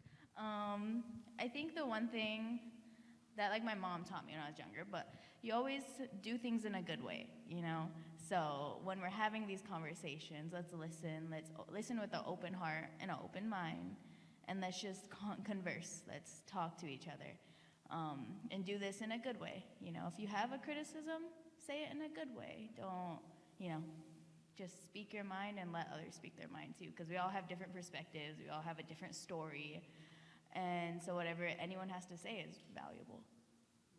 I love it.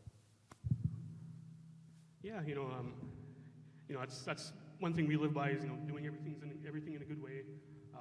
Lead with love, one of our 7 grandfather teachings. But yeah, I would say to everybody, we're all here for the same reasons. We might be from different communities, might be from different cultures, but we all share the same values, and we're all looking for the same thing. That a sustainable, brighter future. So that's a good common ground we can work from. I love that. Troy? So we're not to August yet, but I can't wait to learn how to say August in Dakota, in Lakota, in Anishinaabe. But when we think about the words of Emperor Marcus Aurelius, who is Emperor of Rome, right? And he talked about, there's a fun quote from him where he says, do not wait for Plato's Republic, but basically be happy if you can achieve one little thing, knowing that you have no idea how big it will be. And I think this is like a key blocking point where sometimes we think if we do something that's small, it's not that really big a deal. You don't know. You just really don't know. And so I see some of our German interns here. We have a partnership with the Munster University of Applied Sciences here, which is really wonderful. They're working helping us. But from our German friends, our partnership, from the very beginning, all they talked about, it was very funny. Everything was like a project. What's your project? And I think that what I do appreciate about that, focusing the mind, is it's okay to just pick something, and it doesn't have to be sublime. And so there's something also, sustainability folks are often process junkies. So there's something about knowing that, like, our work generally follows these phases of relationship building, assessment, planning, and action. So you just might be in a relationship building phase. Maybe there's some people in your community that you need to try to bring into the circle. So how do you do that in a good way? Maybe you're farther along, and you're kind of at an assessment phase where you're really looking around, you're studying, you're asking questions. Maybe you're ready to plan. And of course, most everybody wants to see the action. But doing it the opposite way isn't that helpful. Acting without a plan that hasn't been assessed well with very few friends isn't a path to sustainability. But the other way around will help us. So hopefully when people go into rooms today and you guys figure out what are those 2 or 3 more tangible actions we can actually do in 12 to 18 months, do not think that it has to be everything. It can be a beginning, a sprout, a seed, it'll grow. On that note, please, a big round of applause. Paisley Sierra, Jacob MacArthur, Troy Goodnow. Thank you so much. Thank you. This is great. Good job. Yeah, come on down. We're going to trade places. Thank you all. Thank you. Okay. In just a moment, we have a video and we have somebody who's gonna come up on stage and help explain exactly how, well, I'm gonna explain in a minute how we get lunch, but then like how the 17 rooms party is gonna work. But I have like an extra minute here, so I have one other like a gift I wanna give. Some people who know me like know I have this background in improvisational theater, and there's actually, I think, a really good like improv tool that will be helpful for us in like how we do this work this afternoon. So, one more time, I know I'm like driving this home a lot, but I want you to like turn and this time you don't have to make one friend. Like I want you to make just like a little group of people, maybe of like 5, 6 people, but just turn to the people next to you and make a little circle, and then I'm gonna give you like an idea of like what to do with that. So yeah, this group is already doing it, so quickly just turn to the people around you quickly and like say hello to them, and then I'm gonna give you like what we wanna do here. Group? Great, look at it, yeah, we're a little circle like that. You're doing great. Okay, here's what I want you to do. There's gonna be three bites at this apple. So first one, I want somebody brave. I want you to suggest something that we're all gonna be done here about 4 o'clock this afternoon. Like, suggest something that you think that you and your group should do together. It could be anything at all. Like, do you mind, just give me an idea of like something you think we should do, like. Okay, we should go to Prime Steakhouse, great. Except that this first round, I want everybody in the group to say, no, we should not do that. Because I have had my fill of red meat for the day, and that's too much. I can't have any more. I had a big steak for breakfast. I don't know, whatever it is. So, and then each different person, the next person might say, no, I gotta get home. No, like I'm not into it, whatever. Each person will say no because, okay? Pretty easy. One person be brave, and everybody else is gonna shoot down your idea. All right, on your mark, get set, go.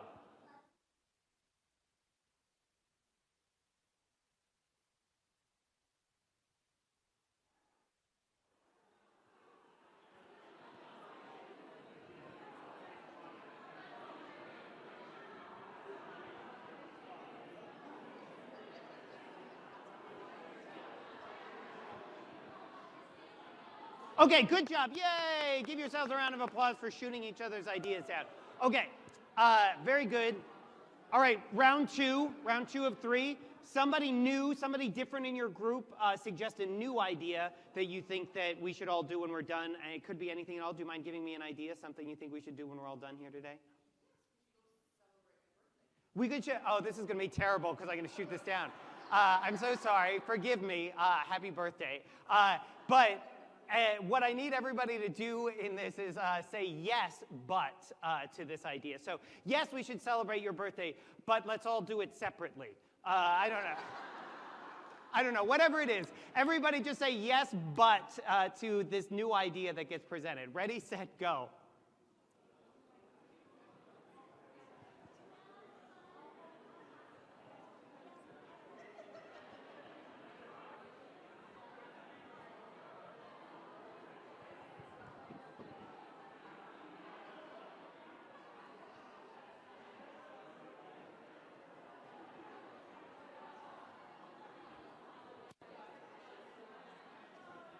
Okay, great job, yay, good job shooting that down.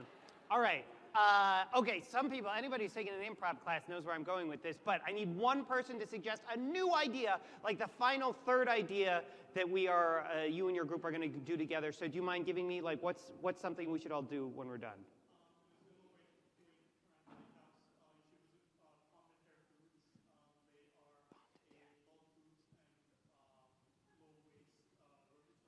I love it. Okay, go pomme de terre. Pomme de terre food. So we should all go to pomme de terre. So this time, everybody will say yes and to that idea. So yes, and I should like load up on like all of the oatmeal that I'm going to need for breakfast for like the next month. Or yes, and we should get ice cream for everyone. Like, and every single person in your group will say yes and to this idea. So on your mark, get set, go. What's the idea? And then yes and.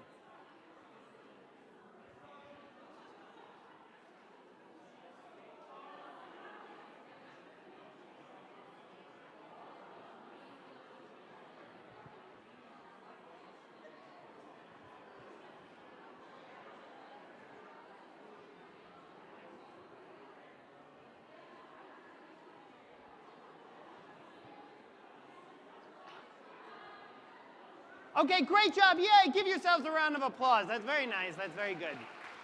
Okay. Thank you. Thank you all for doing that. So I do that for a reason, which is, well, I mean, I'll just check in very quickly about it. Like, right? Like how did you all feel when we all were saying, like, if you were the person who put the idea forward and everybody was like, no, that's a bad idea. Like, how did you feel? Like, you know, like not good, right? Hopefully you don't have to spend a lot of time on this, but like if everybody is shooting down your ideas, like A, you don't feel good. But I think the bigger thing to notice about that is that it also, like all the rest of us were like, ugh, like, I don't want to go next now, right? Like I don't want everybody to say, no, your idea is bad because, like, to my idea. And so I worry sometimes we live in a world of no, this won't work, no, no, no.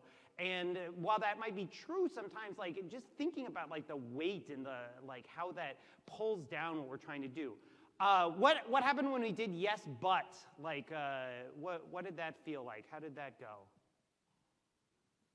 That's just a Minnesota nice way of saying no. Yeah. Yeah, it's a Minnesota no. Yeah, 100%, right? Like, oh, yes, that's a fun idea you have, but let's not do it. That's absolutely right. So, like, I don't know, if no is like a down, like, yes, but at best is like kind of a flat thing. So versus, anybody else, again, in the room who's done improv, like, can help me with it, but, like, what happened when we said yes and to these ideas with each other? More ideas, better ideas, what were you saying? You built excitement. Like, absolutely. So, yes, and we took these ideas, and every single one, I'm guessing, in the groups, like, they grew. They became something bigger than they were before. And the energy level in the room was noticeably different. Did you, like, just literally, like, the volume, the intention, the, like, magic in some ways that was, like, bouncing around in this place between folks was a totally different atmosphere than when we were all saying no or yes, but to each other. So I offer this yes and, as like a gift out of this world of improv. And I recognize, I understand, it is not possible to say yes and to every single thing that comes up. And yet I would encourage you, like, as we are thinking about, like, what we're doing today, as you are literally going into these conversations and you are thinking about how you are engaging with what other people offer you and what you are thinking about is possible for yourself, for your community, for, like, this whole world that we're thinking about. How much can we yes and each other? Like, how much can we go into this with the spirit of yes and then literally practice that? Say yes when somebody offers something. I hear that, and here's something else I can help add to this to make it even more. Because if we can do that, then we're going to have amazing conversations this afternoon, and we are going to come up with amazing, powerful, good things to do in this community and that help this state and this world in really powerful, amazing ways. So, yes and, everybody write it on the back of your hand. And with that, I'm going to tee up. We have a little bit of a video that we're going to play, and then we're going to get the instructions of how does 17 rooms actually work. So are we ready with our video? On your mark, get set, go.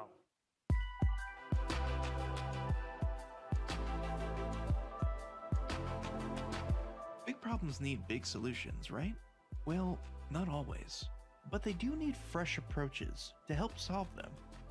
When you think about challenges, they don't come much bigger than the Sustainable Development Goals. The adoption of the 2030 Agenda, including 17 inspiring Sustainable Development Goals. You know, the SDGs. The SDGs. Back in 2015, the world agreed on a set of 17 goals for people and planet.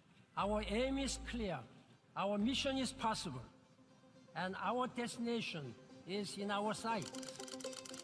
Tackling poverty, climate change, energy access, gender equity, you know, big things like that. The SDGs help bring the world together in defining its biggest challenges. So how do we wrap our arms around giant issues like these? Where does one even start? That's where 17 Rooms comes in. Developed by a team at the Brookings Institution and the Rockefeller Foundation, 17 Rooms takes a unique approach to SDG-related problem solving. I'm going to tell you how it works, but first, let me tell you why it works. 17 Rooms is framed around 3 driving principles. 1, every SDG gets a seat at the table. All goals are valued equally across all rooms. 2, take a next step, not the perfect step. Proposals for action need to be big enough to make a difference, but small enough to get done. Practical actions that can be taken over 12 to 18 months. And 3, engage in conversations, not presentations.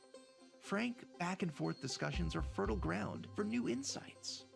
Institutional agendas are left at the door. Each room provides a neutral space for listening and brainstorming.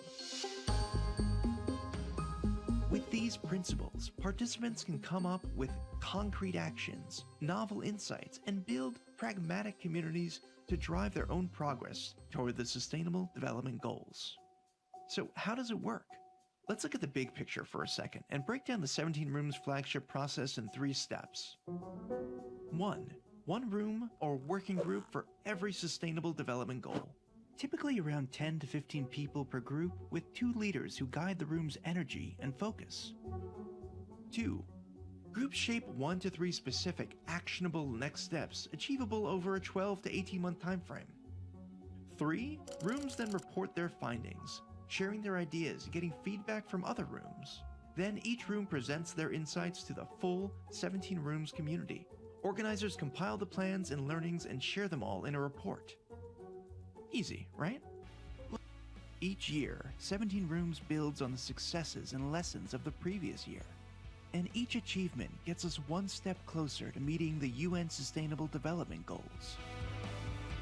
The 17 Rooms model can be used to create change in any community, at any scale. For example, universities, cities, and even national bodies are already using it to advance SDG action in the context of their own communities. By focusing on practical next steps and growing our circle to welcome new insights, new forms of cooperation for big problems are within reach. That's 17 Rooms. So, what big problem do you want to solve today?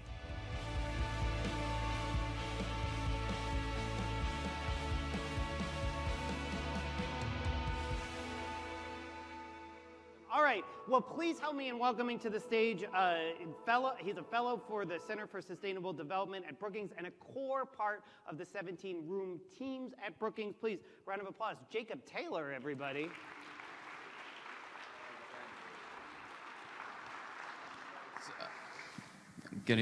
All right, got me. I'm standing between you and lunch, so this is going to be as quick as I can make it. But my job today is to give you a little bit of situational awareness ahead of what you're about to go into after lunch, or starting with lunch as you get together with your room. So that basically breaks down into where are we, why are we here, how are we going to do this, and what does success look like at the end of today and beyond. Okay, so firstly, where are we? And I don't mean physically, I mean in the 17 Rooms universe, where are we? We like to talk about 17 Rooms as a base camp for the Sustainable Development Goals. So if you think about the SDGs or any set of challenges that a community faces, 17 Rooms is like a place to come together, to take stock, and to plan the work that needs to happen to climb that mountain, or the different parts of that mountain range. So that's where we are today and what we're about to get into. So keep that in your back of your mind. I'm going to come back to it later on. Why are we here? There's been so much great content this morning that's captured a lot of why we're here, but I do think it's just worth pausing on for a moment because it's such a critical part of motivating folks to come together like this. I think the tension for me and what I've experienced in my life, I'm an anthropologist by training and lived another life as a professional athlete in high-performing teams. And what I've found, it's very easy to talk about the why and less easy to embody it and make it real. And so, in this context, it's very easy to talk about why we're here. These challenges that communities face are bigger than any one actor alone. So we need community-wide solutions for community-wide challenges. Easy to say, harder to embody, and what does it actually look like? And to be honest, I don't really know the answer. I'm still trying to figure it out. I'm young-ish, working on it. And I think we all are, to be honest. So number one for me is just to give ourselves permission to not know the right answer immediately as we go into this. And the one thing I will share, having spent time in high-performing teams and working on 17 rooms and these other things, is that what I have got so far is a feeling of what it feels like when it starts to click versus when it doesn't. And for me, in my mind, it's this difference between a me mode and a we mode. And so to quickly run you through that, for me, it's like a day like today in the me mode is kind of like, wow, this is pretty cool. It's over 200 people. Look at all the different perspectives. Yeah, okay, I'll come. And then, get me in a room. I'll talk about, moving the needle, pushing momentum, innovation, yeah. But then part of me is a bit reserved privately, like, is this going to be another talk fest? Or, is this really going to be real? Like, for me, that's the me mode, a little bit of skepticism and reservation. There's another way to run that script, which is stepping into the opportunity and listening to Paisley, Troy, and Jacob talk.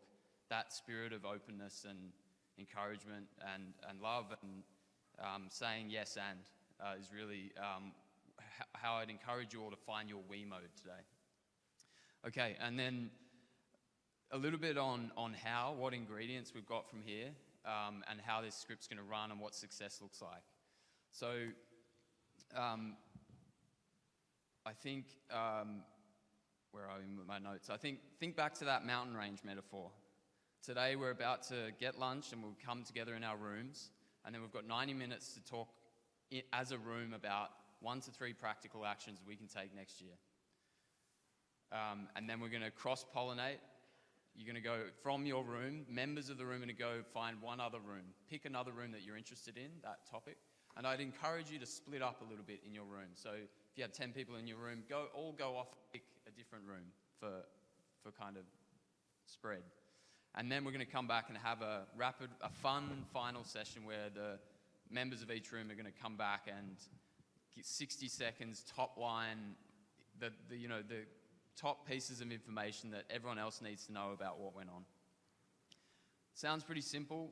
I just wanted to say what we've seen over the years with 17 rooms are a few different types of success. And again, Troy and Jacob and Paisley kind of alluded to a lot of this already. But sometimes we see rooms that get together and they click straight up. They have a few ideas, they know what to do, they know who's going to do it, they've got the resources. That's what we call a direct descent. They've got their backpack on, they go straight up the mountain range, and they're away, and that's awesome. But not every room pans out like that, and sometimes issues are hard and tricky and complex and stuck, and what we need instead is to meet at the campfire and have a conversation, shake out all the pieces from the that need to be dealt with, and the output of that room might be a new consensus, an op-ed in a publication, a concept note, something more upstream. And then in the middle, what we see is like a testing ground room where you might have 2 or 3 good ideas, and what you need is a bunch of people to really be honest and kick the tires on those ideas.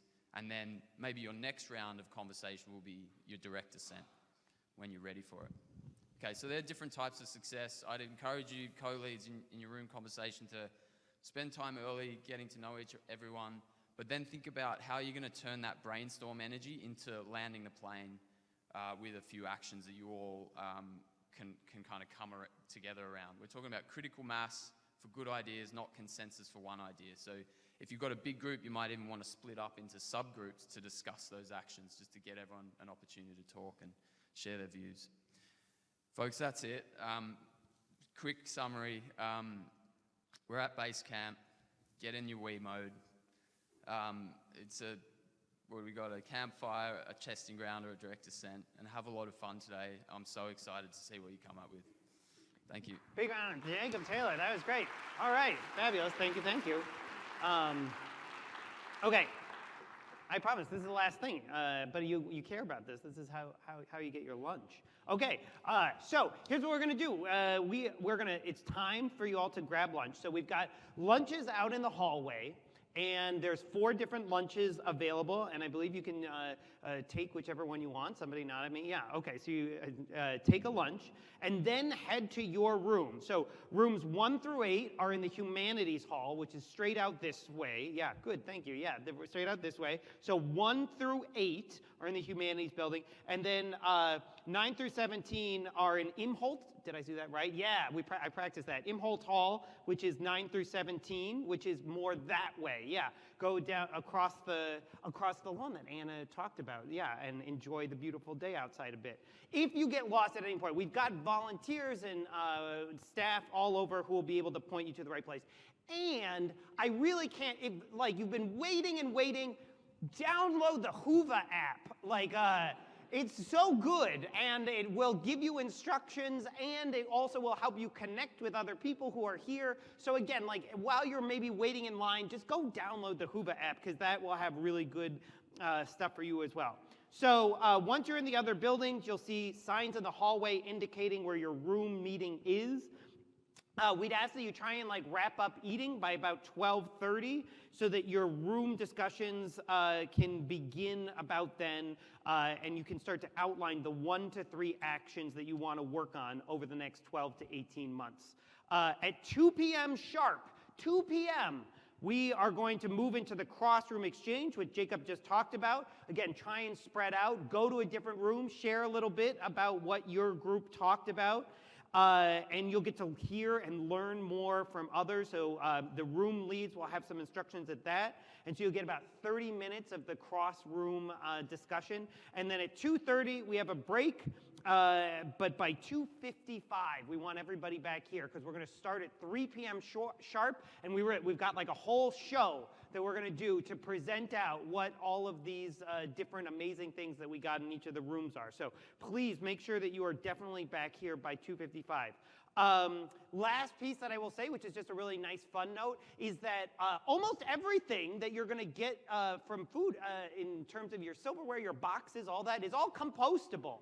And what's not compostable is recyclable. So I think just the plastic cups are basically the one thing that you should recycle. Everything else you can compost, which is awesome. And so I don't think there's anything that you should put in a garbage can. I mean, as long as that's a big idea of why we're here today. So with that, I will say thank you all so much. Oh, yes, did you have one more? Look at that, everything is compostable.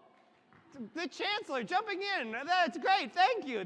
Everything's compostable. Throw away the garbage cans and the recycling. We're doing great, that's good. Compost everything and have really good conversations this afternoon. Thank you all so much for being a wonderful audience this morning. I am excited to rejoin you at 3 o'clock this afternoon. But please, have a good time, listen with full and open hearts, and we will see you a little bit later this afternoon.